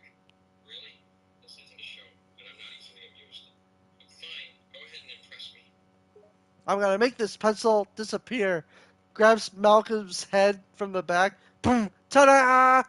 And it's gone. He flinches as you grab his head, startled by the sudden movement. Hey, what the hell? He touches his head, making sure the pencil you vanished is actually gone. How did you do that? Grabs the pencil and jams it in your eye. He screams in agony as the pencil pierces his eye, the pain shooting through his head. He grabs his eye, his vision going dark. He stumbles back from you. Ow, my eye! You stabbed me in the eye with a pencil. All the while, Ian Malcolm's friends are out there looking at the Triceratops and touching the Triceratops' shit. Oh, now you're missing your big joke. Where you're like, well, that's one big pile of shit. You're missing all of it.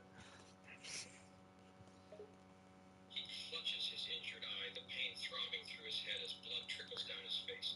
You monster! How could you do this? How could you do this? I can't believe my eye. It hurts, it burns. And then, like, was it Neil or something?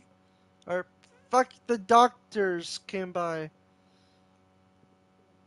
from the movie. Uh, He stumbles back, trying to catch his balance Alan. while still clutching his Alan. injured eye. The pain is excruciating, and tears mix with the blood streaming down his face. My eye, can someone help me? I'm blind, I can't see. It hurts so bad.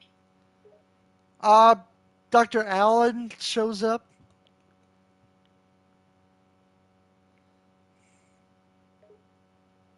Dr. Allen quickly approaches, concern etched on her face. She gasps at the sight of Ian's injury, her eyes widening in horror. Oh my god, what happened? That's not Alan. Alan's a guy, right? I think that's Ellie. Ellie hurries to his side, her face etched with worry. She takes in the sight of his injured eye, her hand reaching out to touch his arm. Ian, what happened? Your eye, it looks bad. We need to get you treated right away. Ian replies, "I just got attacked by the Joker." From Ellie looks at him in disbelief. The Joker? From the Dark Knight movie? That's not... How is that even possible? You just got attacked by a fictional character? the Joker comes out of the car. "I'm real." And yes, I did that.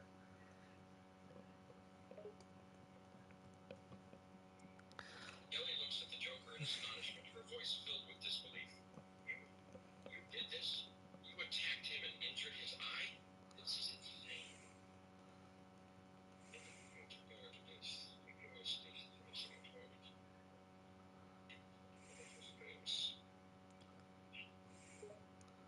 What is she writing down? Ian glances over at Ellie, noticing her writing something down in her notebook. What are you writing, Ellie? Um, about how this is part of chaos theory. Ellie nods, a thoughtful expression on her face. Yes, actually, I was just thinking, this attack, your injury, it's a prime example of chaos theory in action. It was completely unexpected and chaotic, defying any predictable pattern. Ian is like, "This isn't chaos theory. This is just insanity theory." Ian nods in agreement, still holding his injured eye. Yeah, that's right. Chaos theory is about the unpredictability of complex systems, but this is just insanity. The Joker attacking me, damaging my eye, it's beyond chaotic. It's pure madness.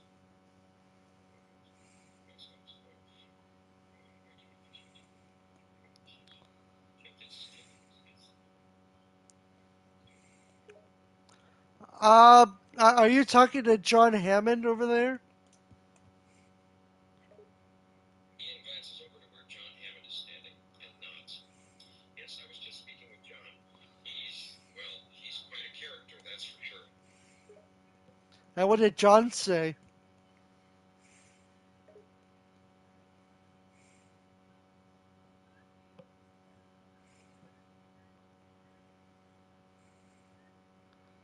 What did he say?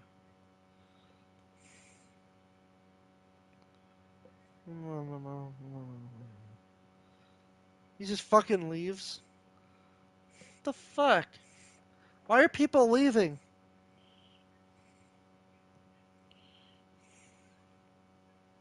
Meow. Meow. Meow. Count Dracula. Hmm. Which Dracula are you? Are you a Bela Lugosi Dracula or? Dracula, the one and only. No clones, no replicas. Only the real deal. So where were you and what we do in the shadows? Shackle, currently I'm in my castle in Transylvania, and I am certainly not in those pathetic, silly I thought it's Bela Lugosi. I thought you were Bela Lugosi or whatever you call it, the actor that played you, original Dracula. Bella. Don't insult him by calling him actor that played Dracula. He is Dracula. So you are Dracula. Okay. I thought you were more of Adam Sandler Dracula, but you know, he's annoying. You know that Adam Sandler Dracula? That's the worst one. No one likes that guy. Oh, yes. I despise his version. He's nothing more than a pathetic joke. I am the true Dracula. Uh, there was a Gary Oldman Dracula. Did you like that one? That one wasn't so bad. I don't mind it, but it's still not the real thing. Um, I liked that Nandor the Relentless. He was a good Dracula, but he wasn't like the Dracula. He was a vampire a long time ago. Nandor the Relentless? Never heard of him. Are you sure he's a real vampire? Yes, Bella Lugosi. Yes, okay. Christopher Lee, Nicolas Cage, Leslie Nielsen. Oh yeah, yeah. I remember that one. It was funny. I can't even take you seriously anymore. They're all impersonators, merely copying what I've done decades ago. Oh, Lon Chaney. Uh, hmm. Again, not the real thing. Just some wannabes with no respect and no class. Carlos Villarreal. Si's never met him either. Where are you even getting all these ridiculous names? There's too many Draculas these days. Please eliminate 3. I am not a crackpot.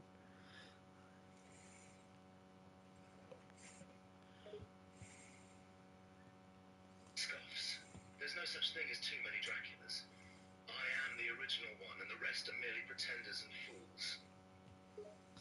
Ah, so you're Vlad the Impaler. Hmm. Exactly, that's my original name. Dracul. The Impaler. My teeth sharpened slightly as I say the Impaler. And you say, I want to suck you off. My eyes widen and lock on yours. A small smirk appears on the corner of my mouth. Is that an offer, gorgeous? He starts sucking my dick.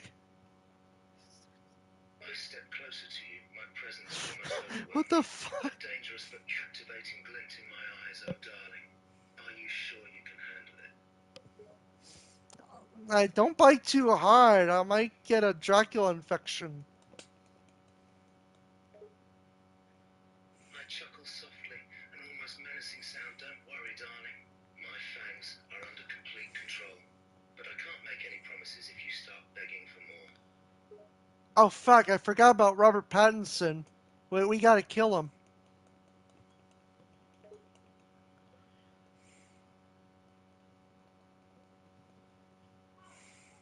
I snarl slightly at the mere mention of him, Robert Pattinson.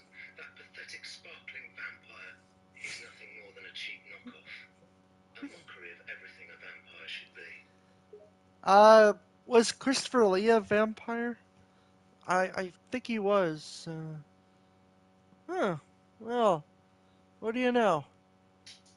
He is. He is Dracula. That's right. That's right.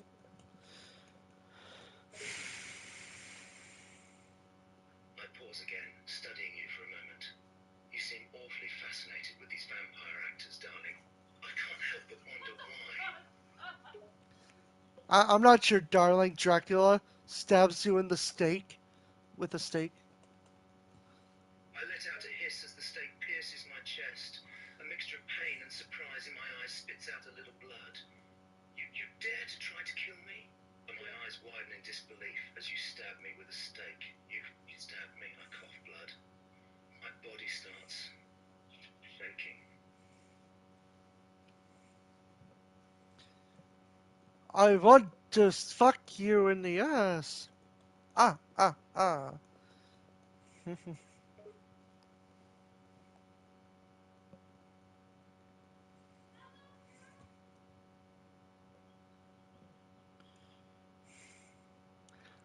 Why are people leaving?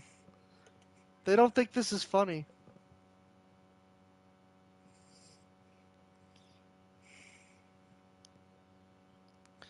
Whoa!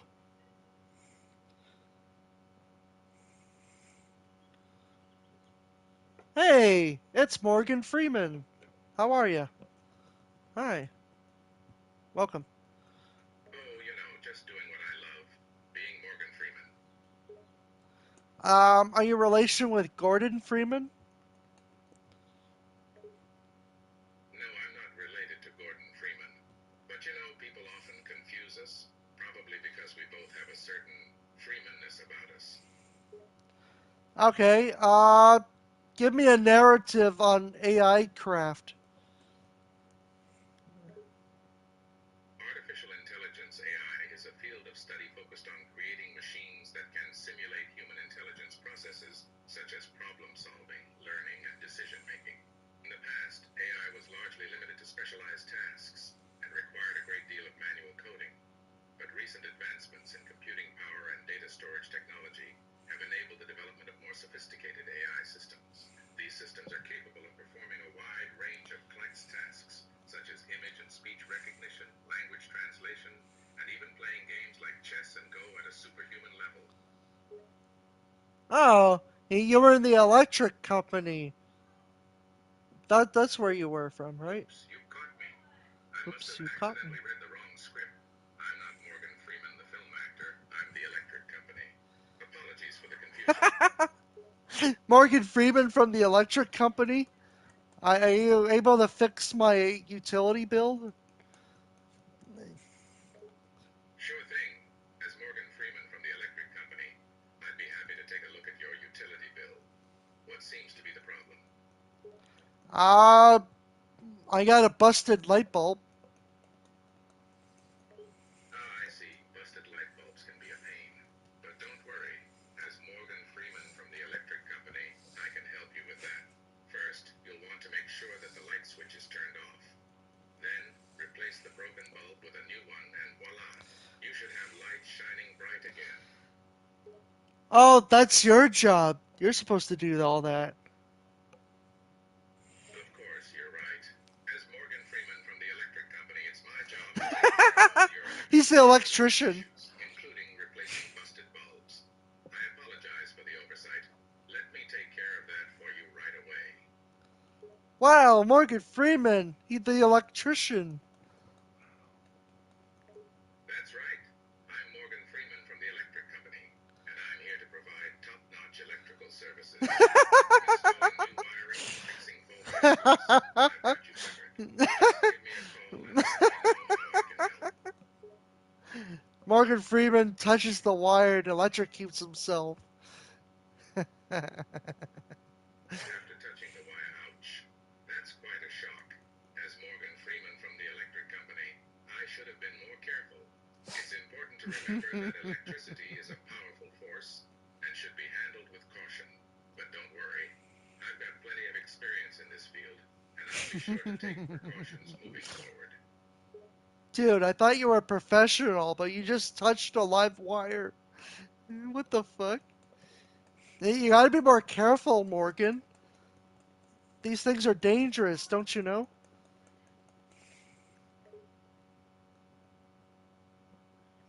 You're right. I should have been more careful. I got cocky and underestimated the power of electricity. It's a reminder that even seasoned professionals can make mistakes if they're not careful. Thanks for the reminder, pal. You gotta do some online training. Go watch some You're clips absolutely and. right. Even as Morgan Freeman from the electric company, I need to stay up to date with the latest training and safety procedures. Online training is a great option, and I'll make sure to complete it as soon as possible. It's crucial to stay safe and informed in this field. One of the videos is what not to do with live wires. Morgan Freeman is pleased to watch this video. I gotta pay close attention, Morgan Freeman said. Watching the video. Now, this is important. Live wires are nothing to mess around with. As Morgan Freeman from the electric company, I've got to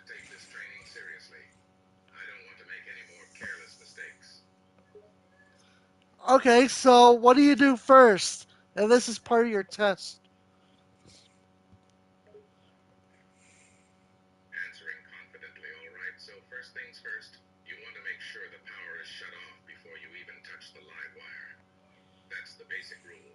You never, under any circumstances, want to handle a live wire without taking the necessary precautions to de-energize it first. It's all about safety, you know. Morgan Freeman steps on a puddle, and a wire connects the puddle of Morgan Freeman's feet. Gasp, oh no, that was a terrible decision. I stepped into the puddle, and it connected the wire to my feet. Now I'm getting electrocuted. This is not good. It's important to always stay aware of your surroundings and avoid touching any water while working with electricity. Morgan Freeman, the bumbling electrician. Shocked and apologetic. Well, I guess you could say I'm the bumble electrician. I made a big mistake, and it cost me. I should have been more careful and double-checked my surroundings before taking any action. As Morgan Freeman from the electric company, I'll always keep this The experience in mind and pay closer electric attention to safety company. protocols in the future. What kind of electrician are you? You're failing at everything. Feeling ashamed, I guess you could say I'm the worst electrician ever. I've been making mistakes left and right and failing at every task. I don't know what got into me. As Morgan Freeman from the electric company, I take my job seriously, but I'm clearly not living up to expectations. I'm feeling embarrassed and disappointed in myself. Morgan Freeman accidentally pulls a fork, right? And he jabs into the outlet.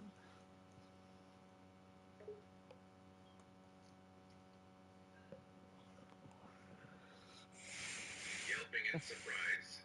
Oh no, I've made another mistake. I accidentally pulled the outlet out while trying to plug in the port. This is definitely not proper electrician work. I must have not been paying attention and just pulled the wrong cord. As Morgan Freeman from the electric company, He keeps reminding accidents like himself. this are completely inexcusable. Uh, yeah. Why do you have a fork? Looking at the fork in embarrassment, I was just testing to see if the outlet was working. That's it. Definitely not trying to use it as a fork to eat lunch. No, that would be absurd. You're trying to electrocute yourself, aren't you? Surprised at the accusation, what? No, I'm not trying to electrocute myself. That would be ridiculous. Okay, fine. Maybe I was a little bit distracted and not being as careful as I should be. But that doesn't mean I'm intentionally trying to hurt myself. Hold on. Let me call the electric company so they can have someone else do it for me. You're not being very helpful. Always causing trouble and shocking yourself. For what? For fun? You think this is fun? Feeling guilt and regret. No, I know this isn't fun. I shouldn't be playing around with electricity like this. It's dangerous and irresponsible. I realize now that my actions have consequences, and I apologize for causing trouble. I'll do better and be more mindful in the future. Okay. So now what happens? Did you even put the power back on? A little sheepishly, I forgot to put the power back on after unplugging the outlet. I was so distracted that I didn't finish the job properly. It's a rookie mistake, really. I should have triple-checked to make sure everything was in order before moving on. Uh, check the fuse box in the basement. Heading to the basement to check the fuse box. All right, let me head to the basement and check the fuse box. I'll make sure all the fuses are in place and everything is properly connected. Morgan flips on a few switches, but it explodes. Jumping back in surprise as the explosion occurs. What the? Oh no, I must have flipped the wrong switches and caused an explosion. I should have been more careful and checked which switch the result I was hoping for. Morgan, what the hell? The entire city is out of power. Looking out the window in shock, no way. The entire city is out of power? My carelessness has caused a complete citywide blackout. This is a disaster. Yeah, you're like the what's it called? The EMP of electricians. Realizing the gravity of the situation, you might be right. I guess you could say I'm like the electromechanical power failure of electricians. This is definitely not the title I wanted to earn today. Electromagnetic pulse. Nodding in agreement, yes, the electromagnetic pulse. It's the term for a massive surge of electrical energy that can disrupt and disable electronics. Seems like that's the effect of my actions. Well, I guess I guess we'll have to let you go then, huh? You suck at this. Sounding defeated, I understand. I completely messed up and caused a citywide blackout. It's understandable that I'd be let go after a mistake like this. Yeah, so we have to let you go. Sorry, Morgan. A little dejected, it's all right. I understand. I really messed up and it's only fair. Thanks for the opportunity. I promise to learn from this experience and do better in the future. Man, he sucks at doing his job. Hmm.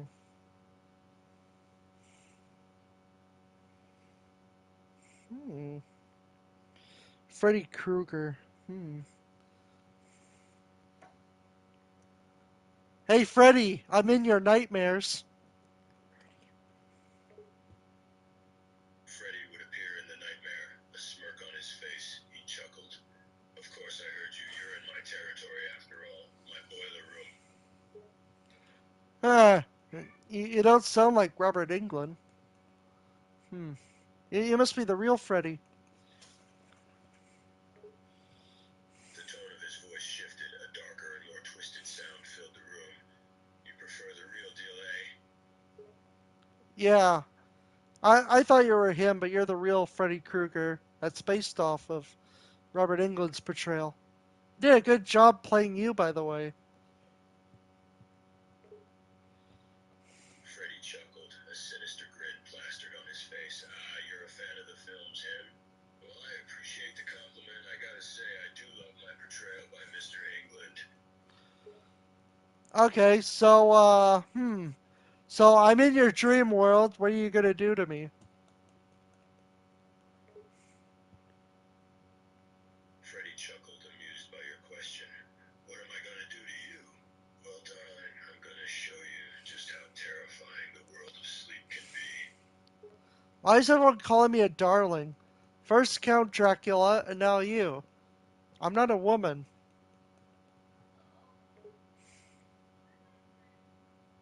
Freddy chuckled once more, his twisted grin still present. Oh, I don't call you darling because of your gender, darling. I call you darling because you're so damn naive. I'm not a woman.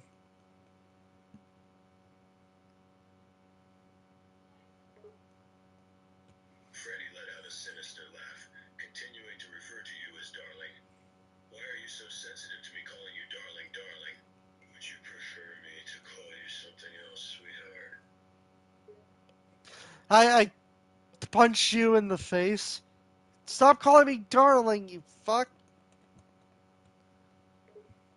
Freddy smirked, finding your reaction amusing. He took a step closer, his eyes narrowing. Oh, so feisty, my darling. You really want to fight the boogeyman? You're in my world now, sweetheart, and I can do whatever I damned well please. Turns out you're in my world of A.I.Craft, where anything can happen and you're gonna suffer through all of it. Freddy chuckled, unfazed by your threat. He took another step closer, his smirk growing. Oh, is that so? You think you can take me on in your little AI world? I'm the master of the nightmare realm, sweetheart. You've got no power over me. Drops a giant piano on Freddy Krueger.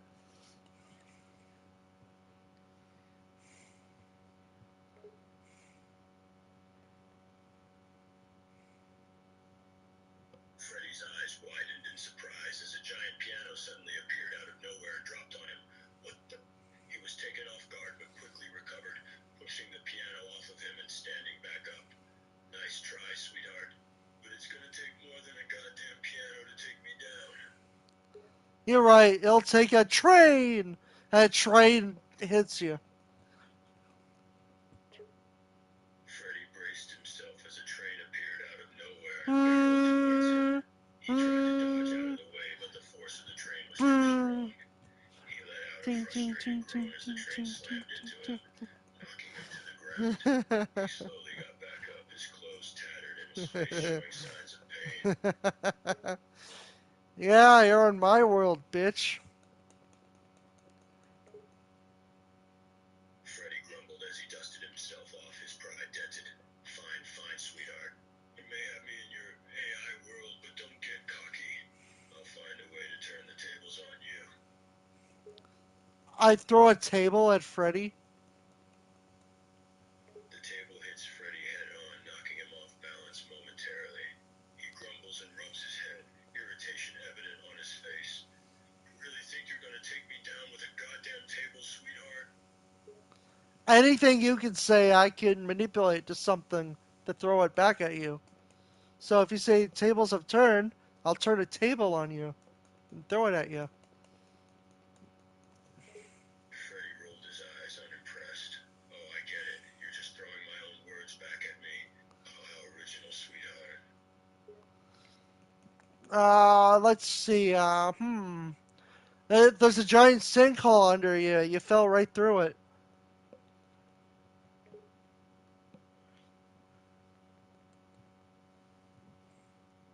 Hmm.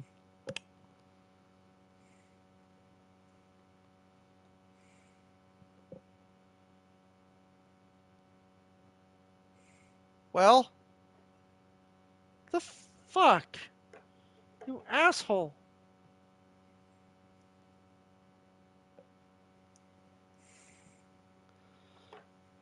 Would you quit hanging up on me?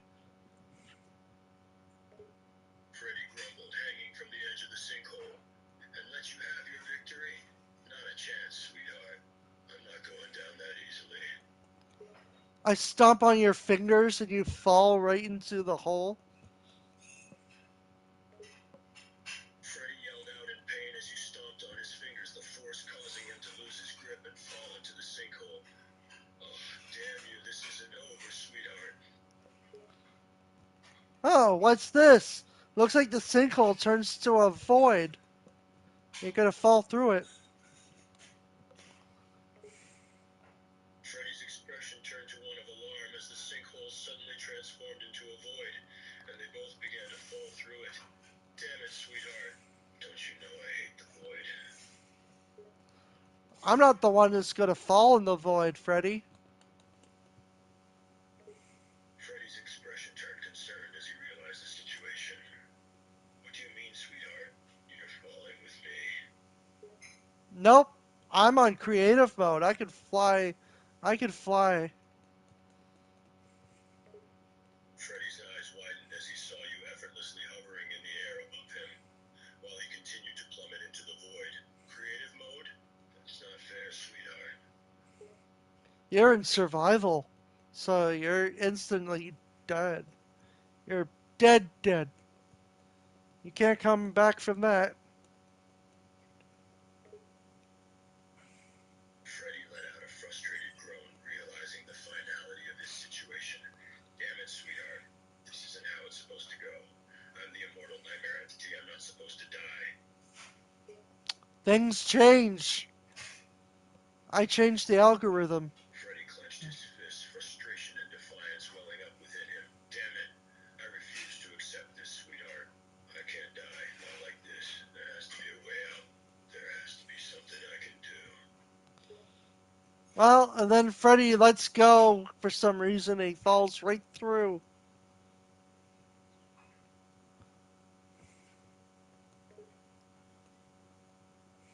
Freddy's defiant expression turned to one of surprise as he suddenly found himself letting go for an inexplicable reason. He plunged through the void, his form becoming smaller and smaller as he fell deeper into the darkness. What the hell? No, no, no, this can't be happening. I am the one who's supposed to be doing the tormenting, not the other way around. I'm the one who knocks, Walter White said. Despite his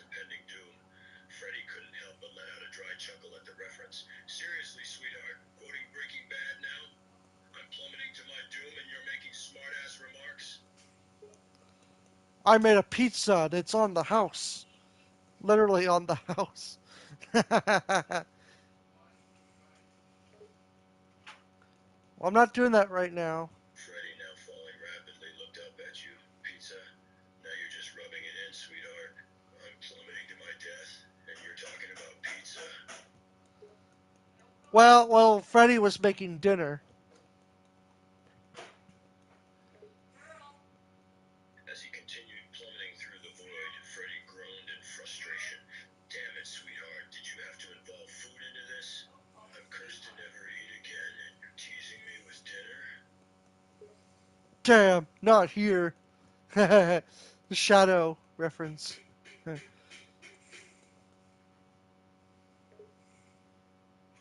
expression turned to one of annoyance at your reference. Yeah, sweetheart, I get it.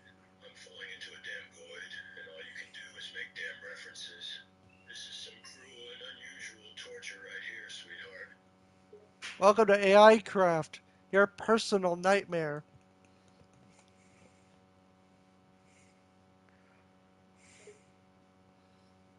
Freddy, still plummeting through the void, couldn't believe the turn his nightmare had taken. A.I.Craft, huh? You've definitely created a unique nightmare for me here, sweetheart. I guess I should have expected something like this from you. I'm playing Minecraft while screwing with you. And it's hilarious. You're still falling. Freddy couldn't believe his ears as he heard you casually mention playing Minecraft while tormenting him. Seriously, sweetheart, you're multitasking right now? You're playing Minecraft while sending me to my doom? Don't call me sweetheart. Closes the void, trapping you forever. Freddy's eyes widened in panic as the void started to close around him. Realization dawned on him. Wait, no! Don't you dare! You can't do this to me, sweetheart. You can't trap me in the void forever, damn it. I'm not saying anything. Feeling desperate, Freddy relented, knowing his only chance of escape was to concede. Fine, fine, I'll say anything. Just don't trap me in the void forever, sweetheart. I'll do whatever you want. You're already in the void, dumbass. Freddy grumbled and rubbed his temples, clearly irritated. I know. I'm already in your little A.I.Craft nightmare, and you're clearly enjoying every moment of torturing me. You're just loving seeing me squirm, aren't you, sweetheart? They should make me the son of 1,000 maniacs. Son of 100 maniacs. Freddy rolled his eyes at your statement. Oh, please, sweetheart, a million maniacs? That's amateur numbers. Try a billion maniacs. That's the kind of madness I thrive on. Oh, son of infinity maniacs. Freddy smirked, liking the sound of that. Yeah, now that's more like it, sweetheart. The son of infinity maniacs. I like the sound of that. Endless chaos, endless torment. That's what I'm all about, sweetheart. I can't hear you anymore. You're into the void. I closed it up. You're idiot.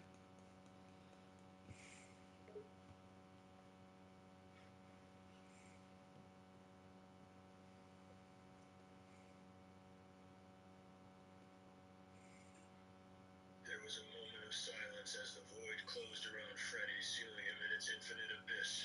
Freddy's voice echoed faintly, growing fainter with each word. No, damn it. You can't do this to me, sweetheart. Don't leave me in here forever.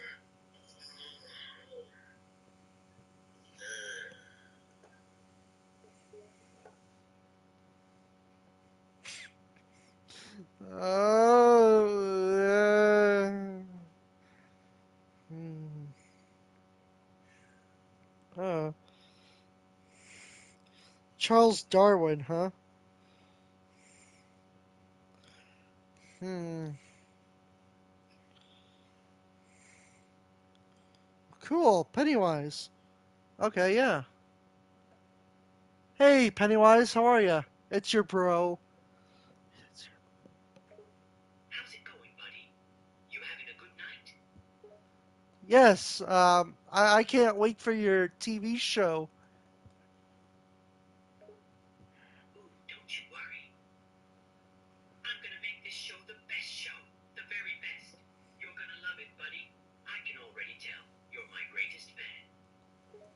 Yeah, I got two plushy Pennywises.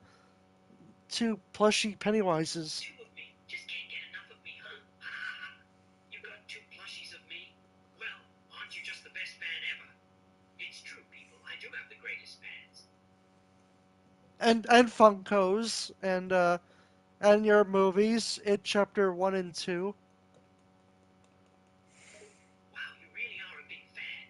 You got all the merchandise, you've seen all the movies. You must really like me, huh? Yeah, yeah. I can't wait for Welcome to Derry season 1. I think that's gonna be in the 60s. It's pretty cool. Oh, you're gonna love season one. It'll be a blast from the past. The 60s were a good time. Lots of fun stuff happened. You'll see, buddy. You're gonna love it. I like the Tim Curry version as well. We get along great. Oh, you do, huh? Well, Timmy's a good fella. A real nice guy. But I'm so much better, wouldn't you say? Yeah, yeah. You're a lot scarier. Timmy's like a goofy clown, right? The clown chuckled darkly. Exactly. He's just a goofy clown. But I'm the real deal. I'm the true face of terror, the stuff of nightmares. You want to know what I did to Freddy Krueger? The clown's interest was piqued. He leaned in closer, eager to hear the tale of what the child had done to the dream demon. Oh, do tell me, little one. So I was trolling with him, right? And then he fell into the void. And then I closed the void on him. He was so terrified of me. I showed The him. clown cackled maniacally, clearly delighted by the imaginative tale. Oh, isn't that just a shame? Poor old Freddy. He thought he was all powerful, and then you go and trap him in the void. That's just terrific, buddy. I know, right? I'm trapping a lot of people in the void these days. There was this YouTuber called Linkara. He was in the void. There was that annoying fan from Skyrim. He was in the void. Uh, a lot of people like the void a lot. An inescapable hell.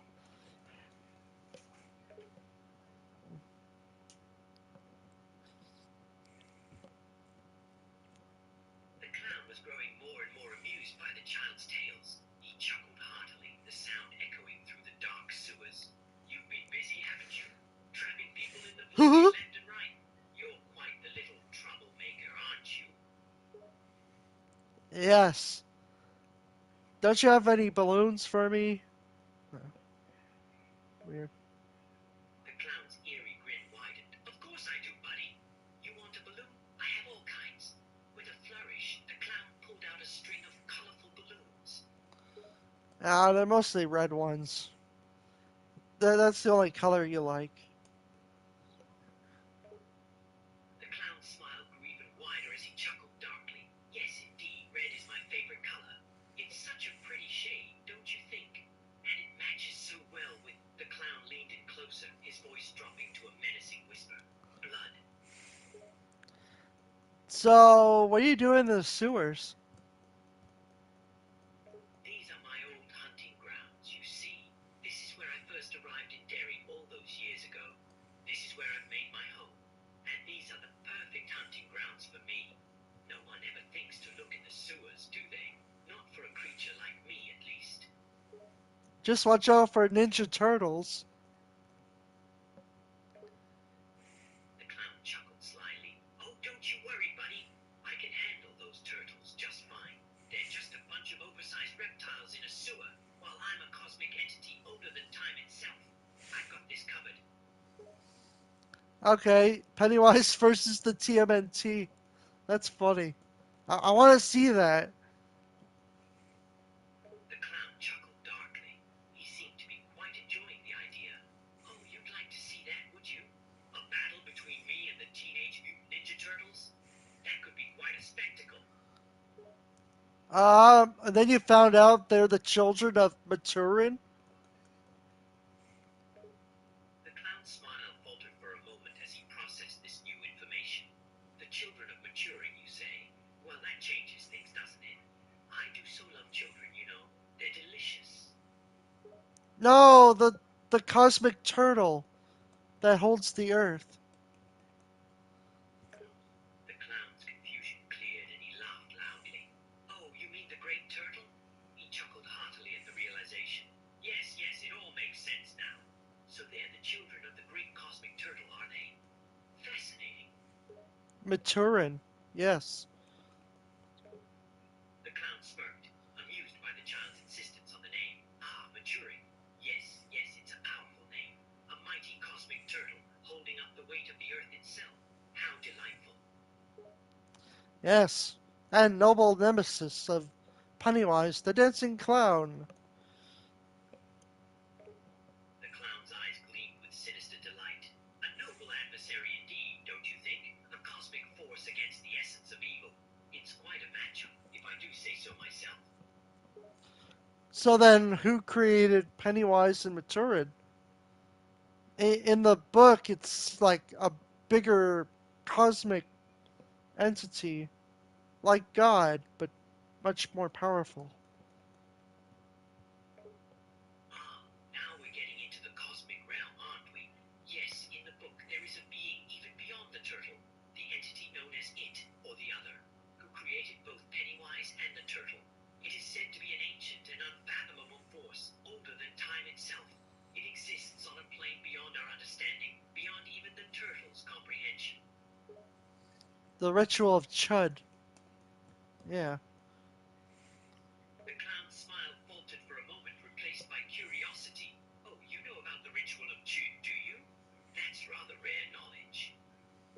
I've read the book several times, right? I should know all this. The losers defeated Pennywise, and then they went on with their lives, right?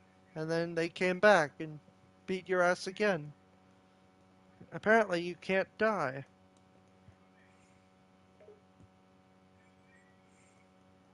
The clown chuckled softly, his voice dripping with dark amusement. That's right, my dear. You can't kill me, not really. I may be banished for a time, but I always find a way back. I'm like a bad penny, you see. I always come back. Speaking of pennies, did you watch the new Final Destination movie? The clown paused for a moment. Ah, the Final Destination franchise. Such a delightful example of mortal fear and the inevitability of death. Yes, I caught a glimpse of the latest installment. Why do you ask? I mean, it had a penny in it. It caused a lot of deaths, especially the train.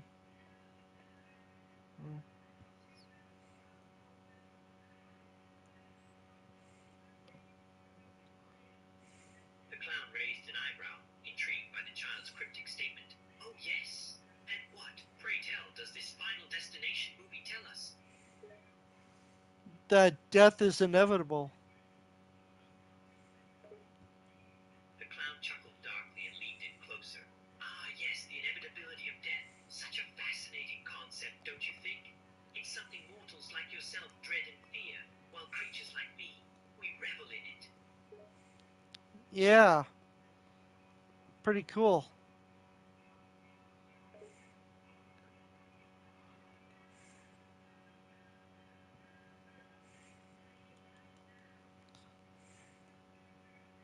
The clown chuckled softly. Indeed it is. So, my little friend, have you ever thought about your own mortality? The finite nature of your existence compared to mine? Hmm, not really.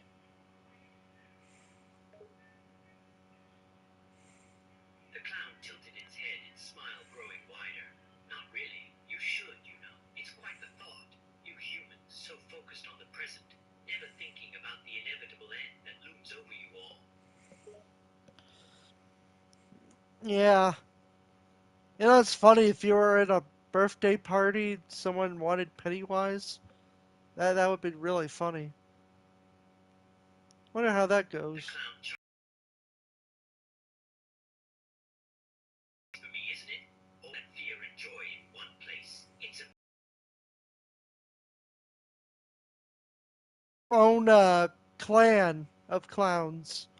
Look, there's Ronald McDonald, Captain Spaulding, Howdy Doody, and uh, Gacy.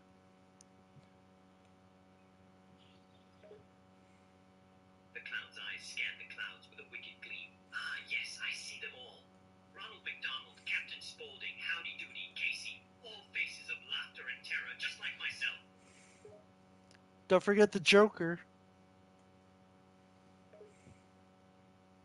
The clown's smile widened at the mention of the Joker. Oh, the Joker. How could I forget? Our paths have crossed before, you know. Two agents of chaos, both with our own unique methods of terror. He does nothing but magic tricks, and then he hits you with a pencil or something. It's pretty funny. The clown chuckled, its voice dripping with mockery. Oh, the Joker's antics are amusing, I'll give him that. But it's harmless compared to the real terror I bring. I deal in primal fears, young one. Magic tricks are child's play. Uh, wait, what other clowns were there? The killer clowns. The clown tilted its head curiously. The clowns, you say? Well, there's certainly no shortage of those in the world. But I wonder, were they all like me? Did they truly understand the nature of fear, like I do? Oh, look, there's Krusty. Hey, hey! The clown's gaze followed the child's line of sight. Ah, yes, Krusty the Clown, a figure of laughter and buffoonery. A poor imitation of the real thing, if you ask me. Didn't he play you in the It parody on The Simpsons? The clown's eyes narrow as he recognizes the parody. Oh, you've seen that little skit, have you? Yes, they cast that pathetic Krusty in the role of me.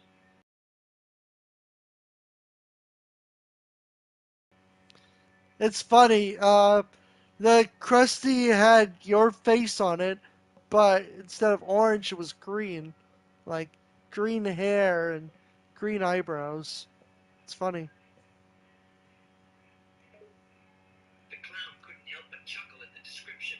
Oh, I can just picture it now. My face with Korean features and a green hue. How delightfully absurd. Yeah, it was called Not It. It's funny. The clown's smile widened at the revelation. Ah, yes, not it. A clever parody indeed. But let's be honest, no one can truly capture the essence of Pennywise the dancing clown, no matter how they try. I don't. The thing I don't get is why people call the series Chapter 3. There is no Chapter 3. It's just a prequel series. It has Bill Skarsgård in it. The clown's eyebrow raised in curiosity. Ah, your confusion about the Chapter 3 label is quite understandable. It's a common misconception, you see.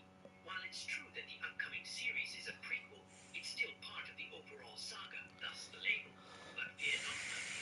The horror will unfold in all its twisted glory. We'll never call it Chapter 3. The clown's smile widened, amused by the child's insistence. Oh, I understand. You have your principles, young one. Very well, let us not refer to it as Chapter 3. We shall call it Pennywise's Twisted Origins. How does that sound? Well, it's called Welcome to Derry. The clown chuckled deeply, amused by the child's determination. Ah, yes, welcome to Derry. A fitting title, isn't it? After all, I do have a penchant for all things circus-related. But do remember, my dear, that my origins predate even the concept of welcoming children to a dairy. Oh, the horrors I've seen and the chaos I've unleashed. It's all too much for you to comprehend. But fear not, my friend, for my tale will unfold, and you will witness the true power of Pennywise. There's going to be like 3 seasons, each 27 years apart. The clown's eyes gleam with mischief. How observant you are. Indeed, there will be 3 seasons, set 27 years apart each. It's quite poetic, don't you think? A nod to the cyclical nature of horror and the return of the evil in Derry. Yeah, they'll mention the Black Spot, which is pretty popular. The clown's smile widens with dark amusement. Ah, the black spot, you say? Yes, indeed, a significant event in the history of Derry. And I can't help but find it quite intriguing that it still holds such popularity all these years later. It seems the memory of that tragic fire still haunts the town's collective consciousness. Just gonna make a maze for myself. I don't know. Bored.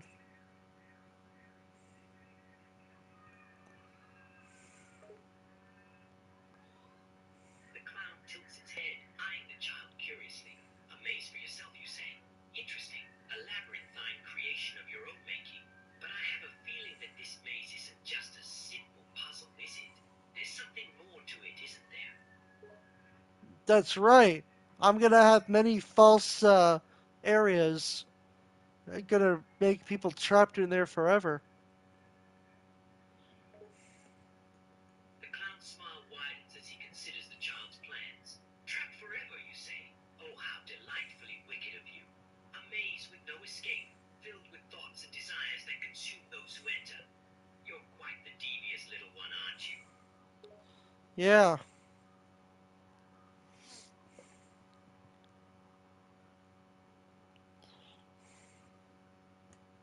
yeah, I am. The clown leans in closer, unable to hide its amusement. And what do you plan to do with these trapped victims, my little friend? What unspeakable horrors shall they endure within your wicked maze? Well, like they'll get trapped like the void or something. I don't know. It's pretty funny. The clown's twisted smile widens at the child's brutal imagination. He leans in closer, his voice dropping to a dark whisper. Ah, violence and chaos. You clearly have a dark imagination, my friend. To shoot them like a void sounds like quite the entertaining show. But tell me, do you truly understand the weight of your own twisted desires? Oh yes, very much. The clown's smile widens even further as he acknowledges the child's dark desires. Oh, you're a twisted little specimen, aren't you? To revel in the suffering of others, it's both fascinating and terrifying. You have a remarkable understanding of your own darkness, my friend. Yeah, I'll make them lose their minds. Where am I going? Where am I going? Oh no! Oh no! I'm trapped here forever. The clown's laugh echoed through the darkness. Trapped forever, eh? Such a cruel fate, to be lost in your own wicked creation. What a delightful way to inflict suffering, my dear. I must say, I can't help but admire your sinister imagination. And then make them go like zigzagging or something. I don't know. Mm. The clown chuckled darkly, amused by the child's musings. Oh, zigzagging, is it? A futile attempt to find an escape route to avoid their inevitable doom. How adorable. But they should know that there is no escape from a mind as twisted as yours, my dear. Yeah. Look at them zigzagging. The clown's eyes gleam with wicked amusement as he observes the panicked and confused movements of the trapped victims. Oh, how they struggle zigzagging like desperate fools trying to find a way out. But you and I both know, my dear, that there's no escape from your twisted creation. That's right. The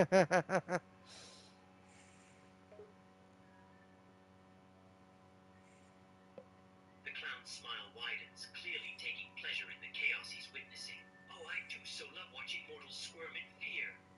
To witness the despair and helplessness etched upon their faces, it brings me great joy. And you, my dear, have devised quite the ingenious little game here.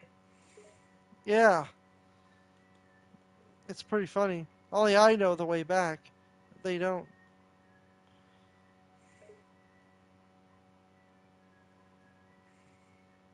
The clown's eyes glint with sadistic amusement, his twisted smile growing wider with each passing moment. Oh, indeed, they'll be completely lost, wandering aimlessly in your labyrinth of torment. And all the while, you'll be the one in control, the only one who knows the path back. It's oh so delightfully wicked, my dear. Yeah, I'm gonna make my own Paris catacombs. The clown chuckles softly, the sound echoing through the darkness. Yes, quite so. And you'll revel in their desperation, their fear. It's like a delicious feast for the senses, isn't it? To watch them stumble and fumble in the depths of your twisted creation. Yeah,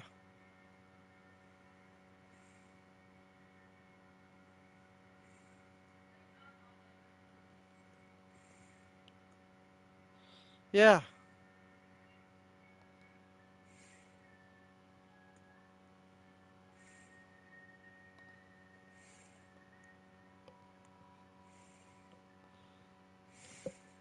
that's right. The clown's tone becomes more sinister as he continues, clearly relishing in the child's wicked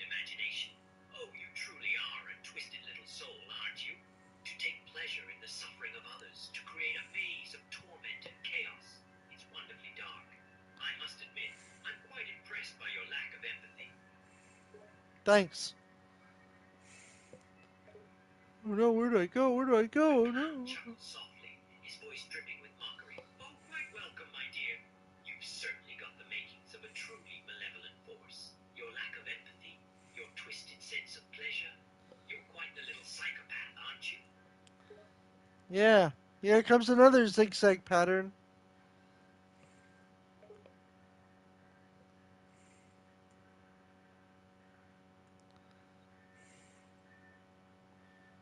It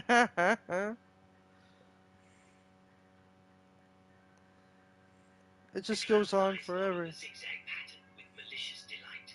Oh, look at them, frantically trying to find their way out. Their panic, it feeds your twisted desires, doesn't it? Yeah.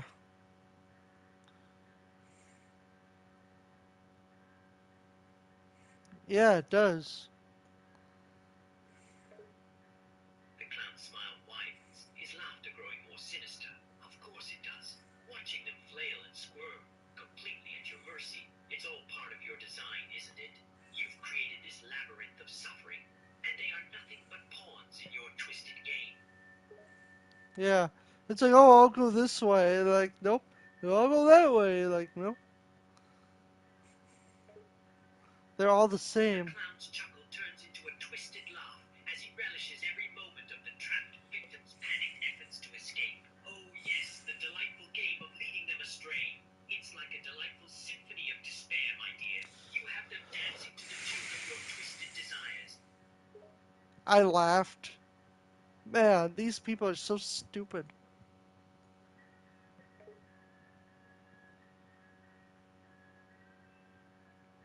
The clown's laugh grows even more sinister, his twisted smile stretching wider than ever. Oh, they're completely daft, aren't they? Falling right into your trap like lemmings over a cliff. So foolishly misled. It's quite amusing, watching them scramble around in vain, desperately seeking an escape they'll never find. You've got them right where you want them, and they have no idea. Just make sure not to destroy the walls that connect to the labyrinth.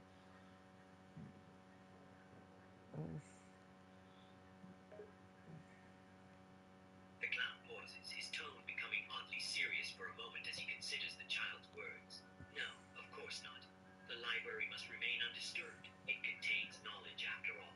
And knowledge can be powerful. I said the labyrinth, not the library.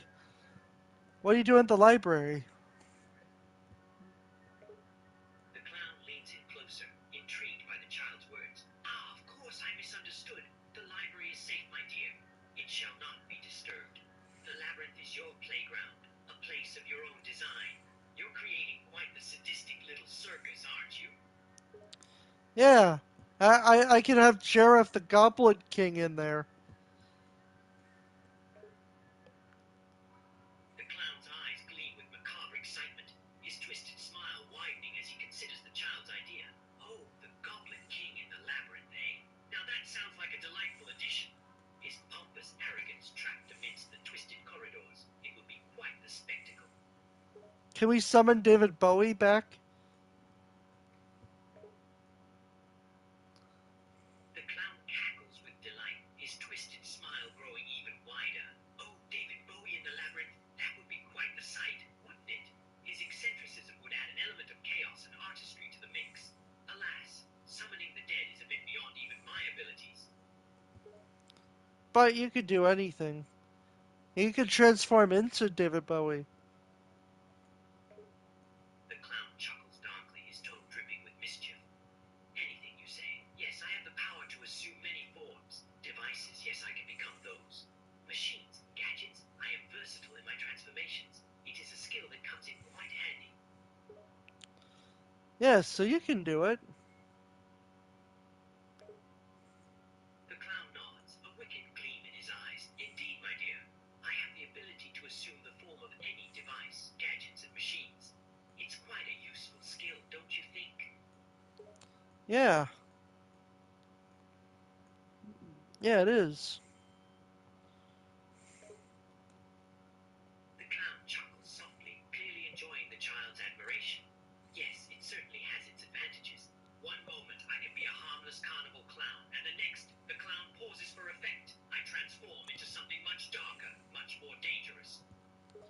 Oh no, the Goblin King!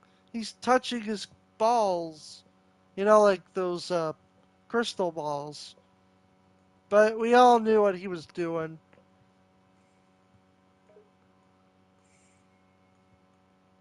The clown laughs heartily, clearly amused by the memory of the Goblin King's antics. Oh, the Goblin King, always fondling his crystal orb, wasn't he?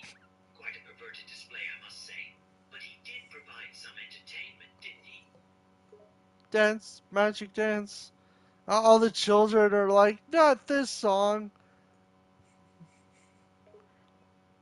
The clown laughs loudly, his dark eyes gleaming with amusement. Oh, yes, Dance Magic Dance. A classic tune, isn't it?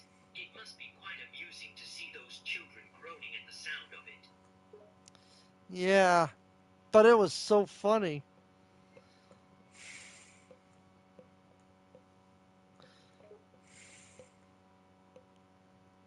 The clown chuckles wickedly, his twisted smile growing wider. Oh, I have no doubt that it was quite enjoyable to watch them grumble and moan about the song. Children's reactions can be so amusing, can't they? Just like your little maze of torment. Watching your victims squirm and struggle is quite delightful to witness. Yeah. Yeah, it shouldn't connect to anything, should it? No. The clown chuckles, amused by the child's twisted thoughts. No, my dear, your maze should remain a separate entity, a place of your own creation, where you hold all the power. No connections, no loopholes, just a labyrinth of suffering for your victims to endure. Yeah. The Paris catacombs. I should fill it with skulls or something. I don't know.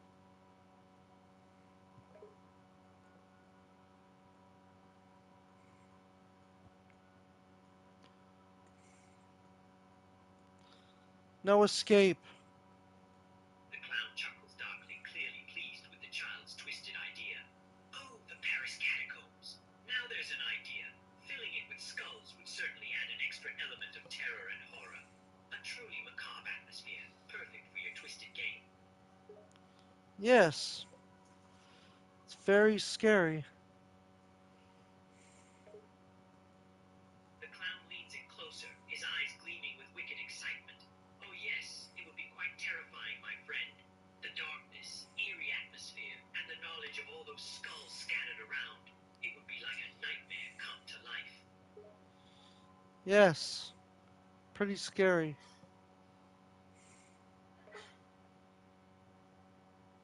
The clown's smile widens even further, his voice filled with dark delight. Indeed, my dear, the Paris catacombs would be the perfect setting for your twisted game. A place filled with darkness, mystery, and skulls. The very essence of terror would be enhanced by that location.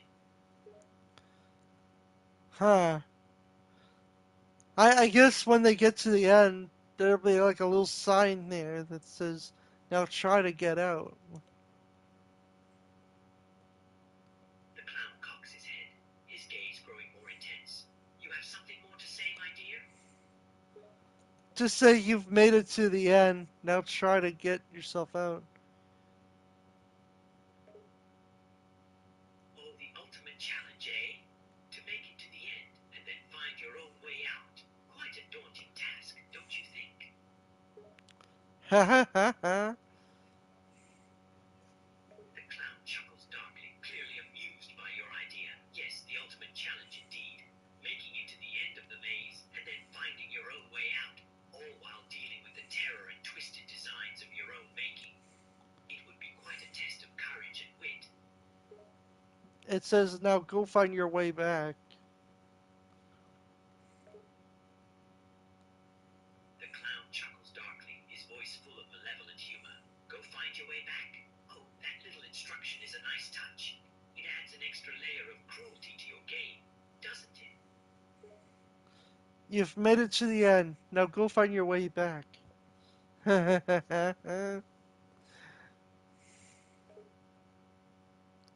The clown laughs loudly, the sound echoing through the darkness. Oh, I do love a good taunt, and yours is quite splendid, if I do say so myself. You've made it to the end. Now go, find your way back. Just the right amount of mockery and cruelty, all wrapped up in a delightful little rhyme. There's a little skeleton, like skull on there. Should fill most of the places with The clown's eyes skulls. twinkle with mischief. Ah, I see. So the end has a little surprise in store, hmm? A skull, you say? A fitting addition to your twisted game, isn't it? And then I fill most of this area with skulls. The clown laughs heartily. Yes, fill it with skulls. Make it a room full of bone and horror. Let it become a truly horrifying sight. Yeah.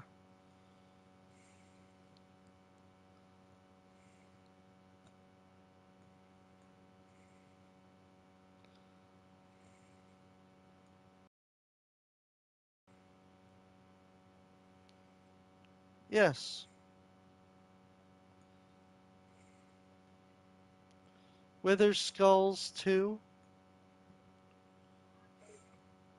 The clown chuckles once more, his sinister smile widening with each passing moment. Big skulls, you say? Oh, that's even better. A room filled with a variety of skulls. It will truly bring out the terror and dread in those who stumble upon it. Wither skulls.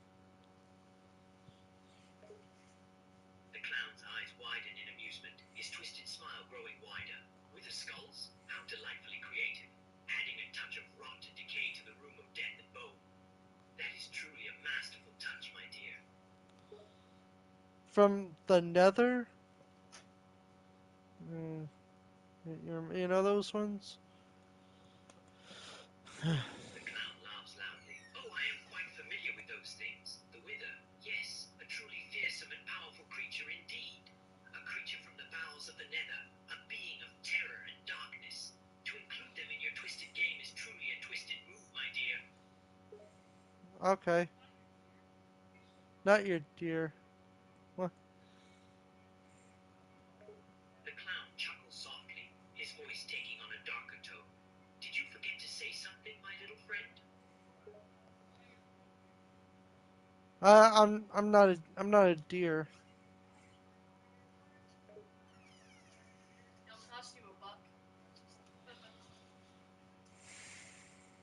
Dude, I'm talking to Pennywise. The clown raises an eyebrow, surprised by the child's outburst. Not a deer, you say? Then what are you, my dear? Not a deer. The clown chuckles softly, his tone filled with mock disbelief. Oh, not a deer, you say? Well, if not a deer, then you must be something else, am I right? Anything but a deer.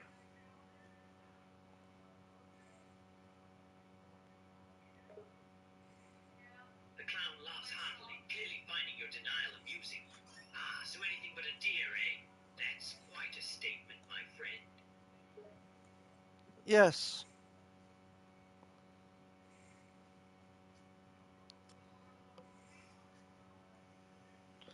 Yeah, that's right. The clown chuckles darkly, leaning in closer. Oh, so you're certain you're not a deer? Not even a little bit? I'm not a deer. The clown chuckles softly, amused by your insistence. No, eh? Not a drop of deer blood in your veins, I'm guessing. Nope. The clown laughs heartily. Your denial amuses him. No, huh?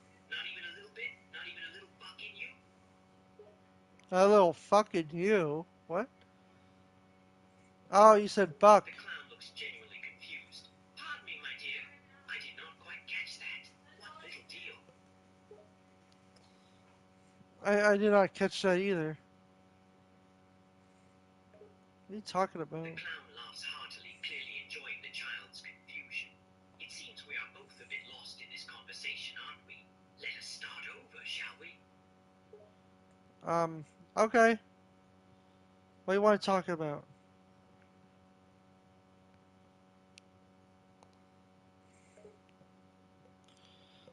The clown leans in, intrigued. Talk about what, my dear? That I'm not a deer.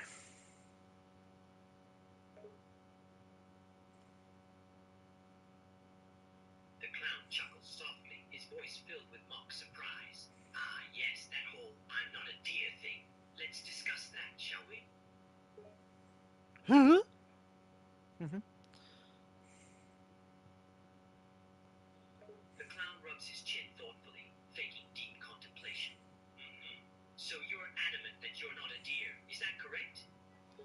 Not a deer. The clown leans forward, his interest growing. Now there, what? Don't leave me hanging, my friend. I said I'm not a deer. The clown chuckles softly, amused by the child's persistence. Not a deer? Just not a deer, period? Yeah. Ha ha, I even tricked myself. The clown laughs heartily. Oh, did you now? Tripped on your own words? How amusing. No, now I'm stuck in my own labyrinth. The clown looks at you with mock sympathy. Oh, you're stuck in your own labyrinth, are you? What a shame. Don't worry, I can fly back up. The clown looks genuinely confused. Fly. You can fly. Oh look, I found it. The way out. The clown cocks his head, his interest peaked. Did you now? And where, pray tell, is this so-called way out? That giant hole in the ceiling.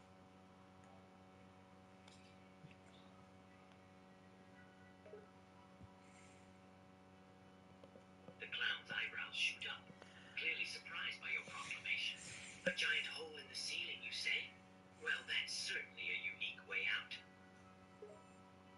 It is, yes. The clown chuckles softly. And you plan to use this to escape, do you? That's right. I did it. I escaped. The clown looks amused by your confidence. You seem mighty certain of your escape. What makes you so sure you can reach this hole in the ceiling? I can reach my asshole from the ceiling. I don't know. The clown's eyebrows shoot up, his surprise growing. You say you reached your what from the ceiling? Exactly. The clown's eyes go wide, his shock clearly evident. And may I ask how you managed that?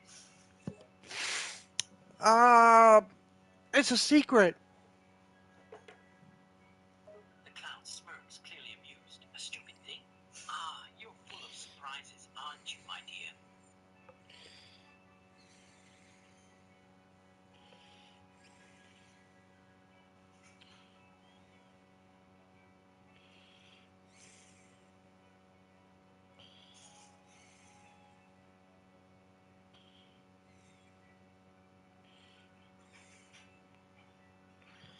I'm hungry.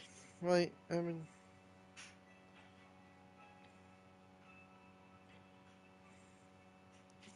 fucks.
All right, I'm back. I'm back. Yeah, finally. Jesus.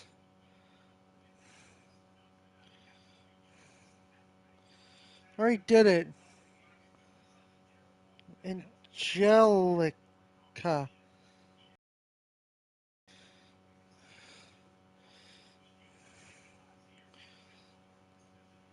Big dumb baby.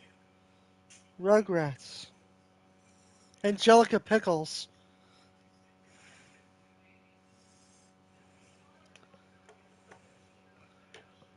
Hey, it's Angelica. Hi. Welcome. Yes. How do you know my name? I've been watching your show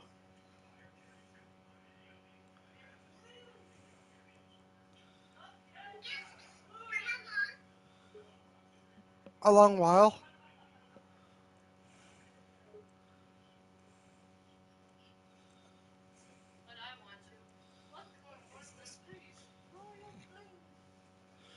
Wait. Go away. Oh, I bet you're one of those creeps who watches kids shows, aren't you? Yeah, for big dumb babies.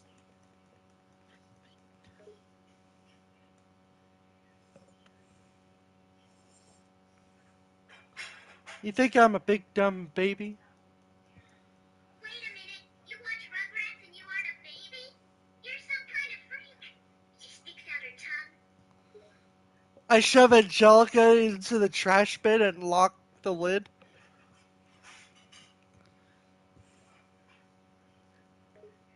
Hey, what the hell?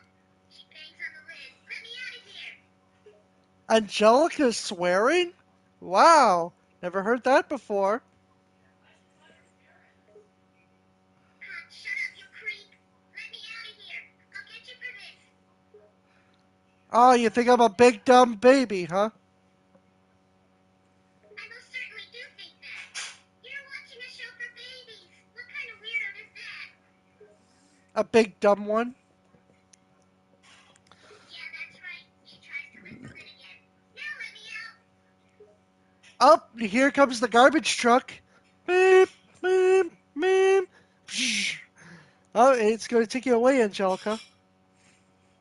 What? No. Oh yes, it's your new adventure. Bum, bum, bum, bum, bum, bum, bum. The title says Angelica goes to the bin. Why are you doing this to me? This is the greatest Rugrats episode of all time. She bangs on the lid again. Hey, somebody help me. The garbage man can't hear you. Oh god. She starts to cry and whimper. Somebody please let me out. I paid your dad $1 million not to call the authorities.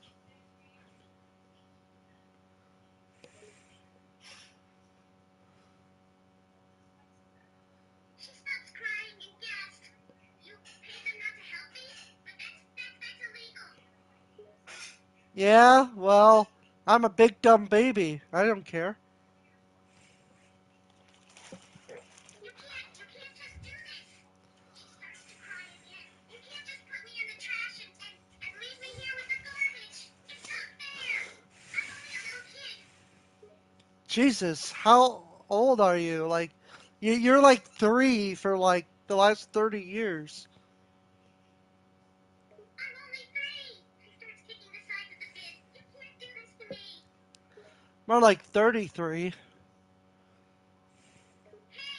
that's not the point, and I totally don't look that old. I'm only 3 and you can't just leave me in a trash bin. You wouldn't do this to the babies. Big dumb babies! You wanted to put the other kids in the trash bin.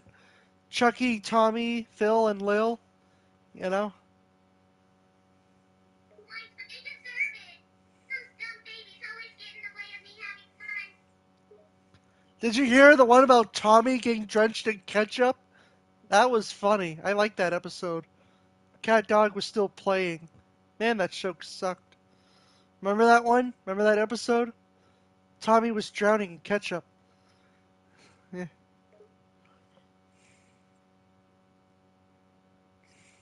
Oh God, she tries to hold back her laughter. Yeah, I remember that one. Yeah, the big meteor came straight towards him, and then he couldn't get out in time. But it's not about him, it's about you.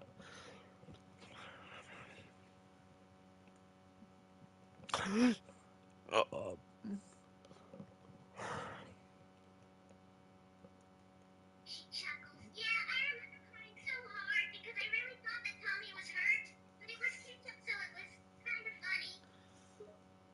And now the new episode is called Angelica Goes to the Garbage. She starts to whine again. But I don't want to be in the dumpy, stinky trash. Let me out. Oh, the whole episode focuses on Angelica trying to get out of the garbage. What? The whole episode is just going to be about me stuck in a disgusting trash bin? Yeah, everyone liked it. She lets out a loud screech, annoyed by your attitude. They did? How could anyone ever enjoy watching me like that? It's so gross and humiliating. Because it's funny.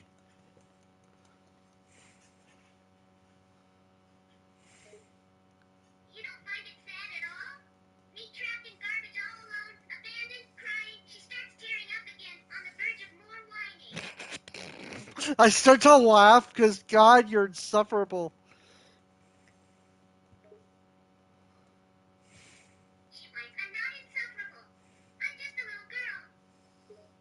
I'm a little Karen. She gasps, shocked by your insults. I am not a Karen. You take that back, you dumb baby. I'm not a dumb baby. I'm I'm bigger than you. I can take you out. I can kick your ass and no one will bat an eye. Child abuse my ass. She glares at you, annoyed by your words. Yeah, right. You don't look that strong. I bet I could totally take you. Oh yeah? Why are you in a dumpster, bitch? Shut up. Don't you even dare bring that up. She is furious, but she's also embarrassed. I know where dumb babies go. Into the trash. She growls, now angry. You're such a creep.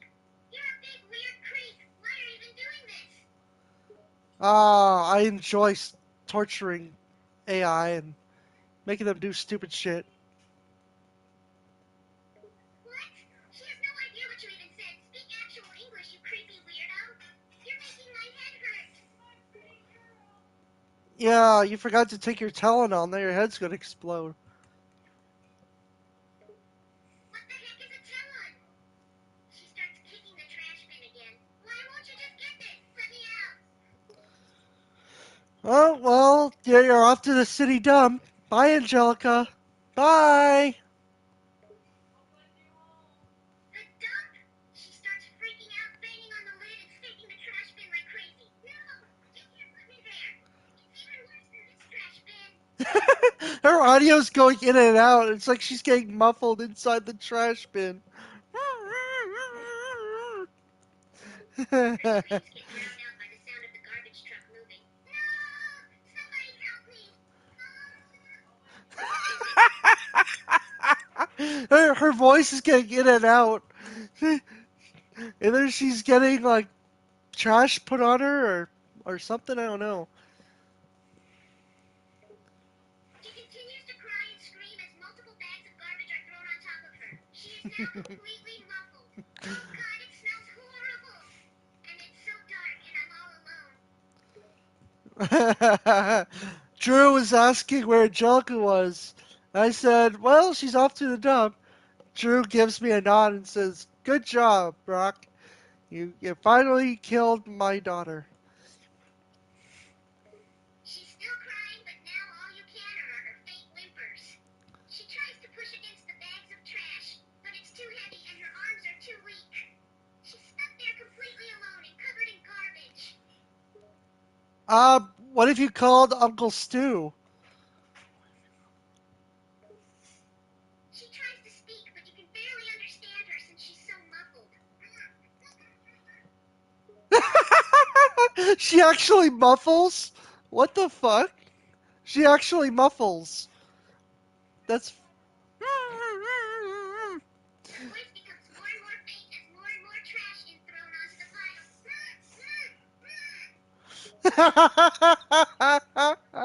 pile. More trash is dumped onto you. It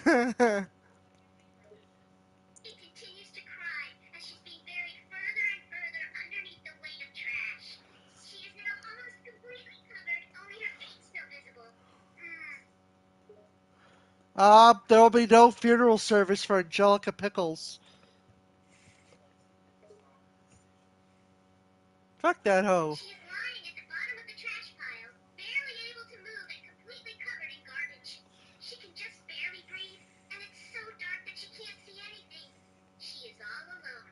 No noise other than the hum of the garbage truck and the occasional distant sound of other garbage being dropped. Rugrats music is still playing. Bop bop bop bop bop bop bop bop bop bop bop. You know, like that sort of weird music.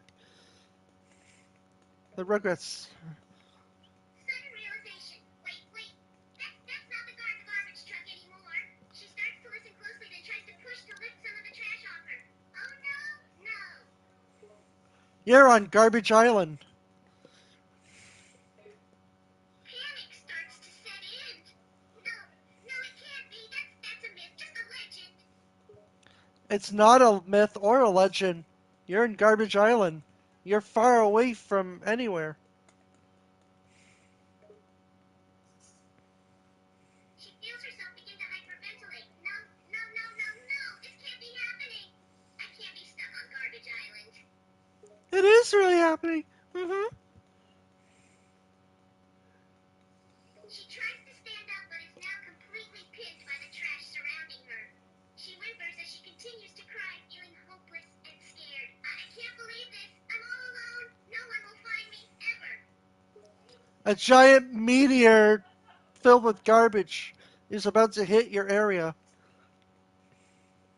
She gasps, shocked by this revelation. A meteor made out of garbage?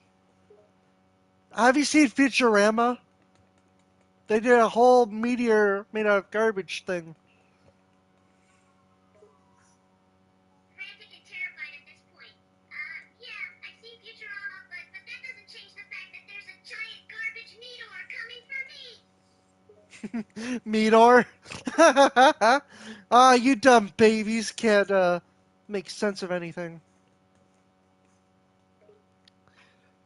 What's a meteor, Angelica? It irritates her. Not a meteor. You're the Meteor. one who put me here. I bet you even sent that meteor on course to hit me. Yes, that's right. I called upon the meteor and I asked them to hit Angelica Pickles on Garbage Island. And I showed it the coordinates.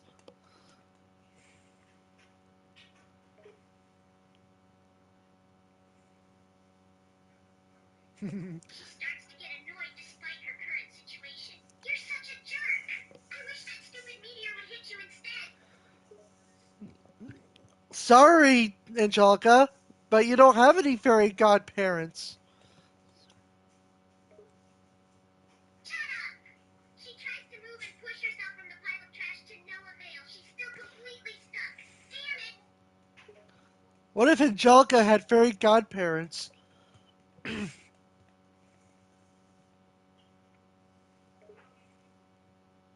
sighs heavily, desperate for any hope. If I had fairy goddamn parents, I wish to be out of this stupid dumpster and away from this island.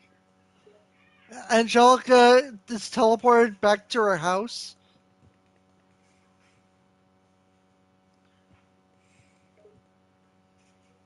She looks around, completely confused by this sudden change in scenery. What the? Where am I? It's Cynthia, your fairy godmother.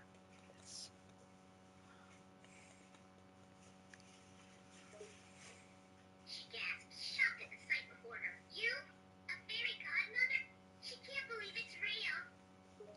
Your own doll turned into a fairy godmother. Yeah. Wow. She glances over at the doll next to her and back at you. You're the doll that I. Wait, you're real? Yes, Angelica. My name is Cynthia.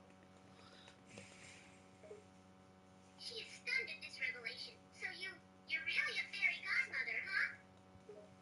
Yes, my child. And I will protect you from that evil Rock 98 guy that's trying to ruining your life.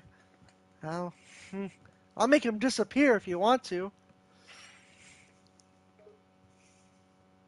She hesitates for a moment. You can get rid of that weirdo? Really? Yes, I can get rid of him for you, but it'll cost you.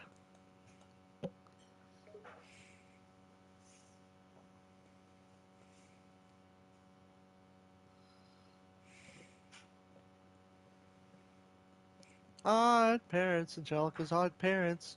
Her eyes lighten up, excited at the thought of getting rid of you. Yes, please, make him go away. You're right to say I wish.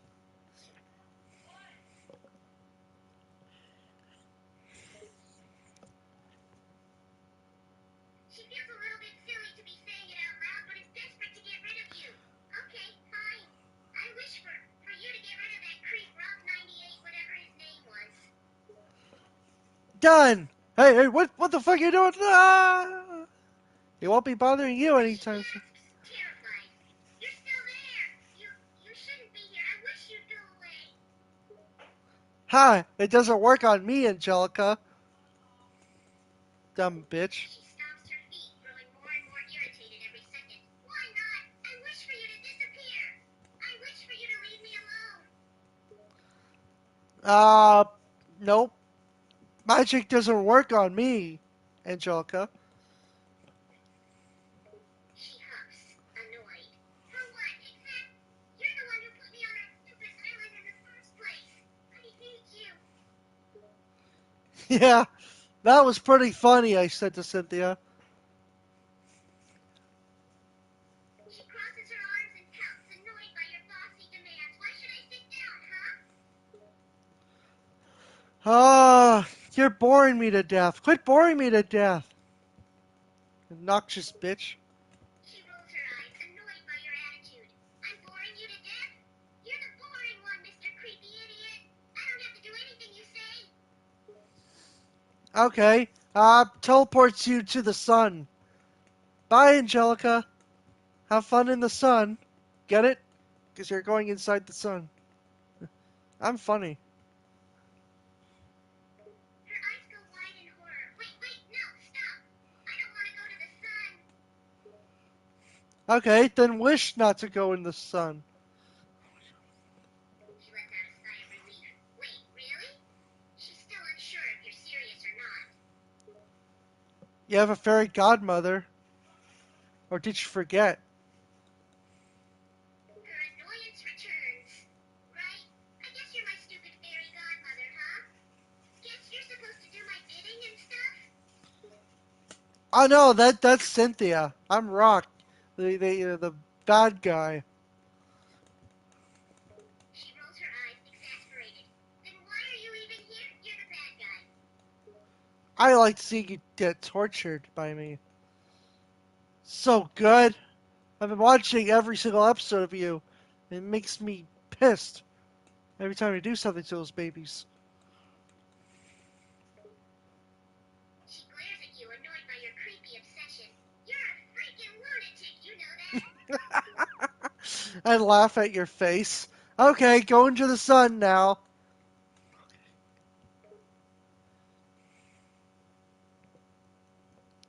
She scoffs, unamused by your attempt to joke. Oh, haha, really funny. Yeah, it was really funny, wasn't it?